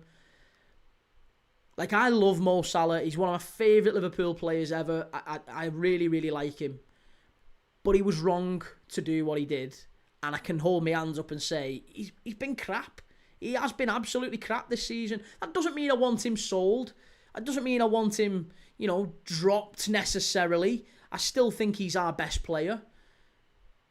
But he needs to. There's got to be some degree of accountability. It can't just be, it's Slot's fault. He's not passing to him. Again, the stats show the guy is having just as many shots, just as many touches. The ball is going to him just as much as it was last year. He's having just as many chances, but he's fluffing him. Salah got 47 goals and assists last season in the Prem, says Egyptonicus, but he's got 7 goals and assists in the Prem right now. What's happened to him? Space jammed. Paul says, it's that time again, pal. This is one is done and my 5 dogs are crossing their legs. Good night, pal. Take it easy, mate. Have a good one. Hopefully see you soon, Paul. Good to have you on, as always. Brendan says, oh God, he's back for one game. This is the point. No one is arguing Salah's been amazing. It's the scapegoating. How many points have Kanate and Van Dijk cost us? A lot more than Salah, I know that. It's the same thing as a goalkeeper. If you make a single mistake at the back, generally it leads to a goal. It does, doesn't it? Attackers get away with mistakes every game. Salah can miss 5 and stick one in and it's the winner and everyone forgets about the 5. Van Dijk and Kanate can have perfect games, make one mistake, it cost us a point or 2 or 3 and then all of a sudden it's a problem. They get absolutely lambasted for it. So no, I disagree. I actually think Kanate has been very bad this season, but I think Salah's been arguably worse. Honestly, I think that's from an attacker's point of view, given the fact he's such a big part of the team, given the fact we pushed the boat out to get him a massive contract, and Yeah, I think he's got to take some accountability. He's been poor. Marseille chance. Good save again from Alisson. Reece says it's stinking of a dip in form that has now an air of permanence about it. Hey, Brady! Brady is in the Premier League Dad Members Club. Lots of love, Brady. Thank you very much for joining the Premier League Dad Members Club. Great to have you in. Members only video starting this week. We're doing our Premier League preview show now, which is only for members every single Friday, where we look at all of the Premier League games coming up. So if you want to be watching that, then consider joining the Premier League Dad Members Club. Right. Shell, see you later, Shell. Take it easy. Graham says all players go through dips in form. Still think he'll come good. Sorry. Timbo says you got to remember as well, Salah got those 47 goals and assists because Slot accepted he'll do no running or pressing. It was always going to harm Liverpool in the long run. Same with Haaland and City. I'll take that. Yeah, I'll accept that as well. That's a very fair point. And I think as well, if you're Mo Salah and the coach says to you, I will cover you so you don't have to, do any running or chasing back. I'll cover you for that. But you give me the goals. That's what Salah said to him, didn't he? If you protect me defensively, I'll make sure you win the title and get the goals. For all we know, he's still doing that, but he's not finishing them. Gravenberg, chance for Liverpool. Here's Gakpo, must be. Hey, it's 3! Cody Gakpo. I'm so glad he's scored. I'm so glad. Cody Gakpo, nobody has got more stick than this fella. I tell you what, Mo Salah has got a reprieve, and every single week, this fella, he's forever getting stick from Liverpool fans. What an absolute legend. Legend, Cody Gakpo. Scored important goals for us against City. He scored important goals for us in the Man United 7-0. He's a really top player, Gakpo. In fact, there's only him who scored more for Liverpool. Sorry, only Salah scored more for Liverpool than him since he joined the club. So, Cody Gakpo, absolutely great to see him on the score sheet, off the bench. There you go. Cool, I will have that. Hey! And Paul's in the Premier League Dad Matchday squad. Great to have you in the members club, Paul. Make Slytherin great again. Says going into this match, I was dreading it. Great away performance. Timbo says exactly when Salah is allowed to cheat defensively, he's not allowed to let his output drop. And way to silence the doubters, Gakpo. So underrated. It's very true.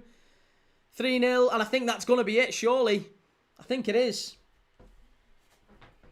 Chelsea 1, Paphos 0, Atalanta 2, Bilbao 3, Juventus 2, Benfica 0 as well. That one's finished.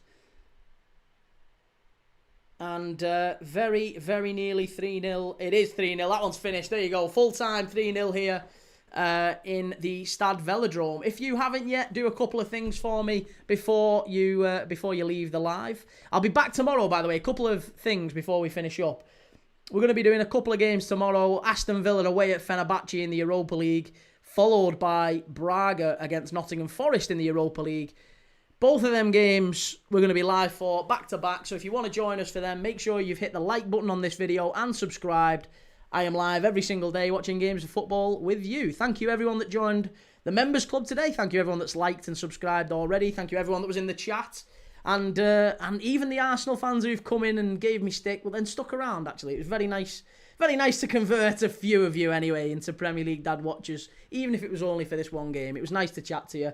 And yeah, hopefully see you all tomorrow again for another half-time quiz. We'll do lots of quizzes again tomorrow as well. Lots of love, everyone. Take it easy. Have a lovely Wednesday night and enjoy your Thursday. Catch you tomorrow. 5:15, I'm live tomorrow. Take it easy. See you soon.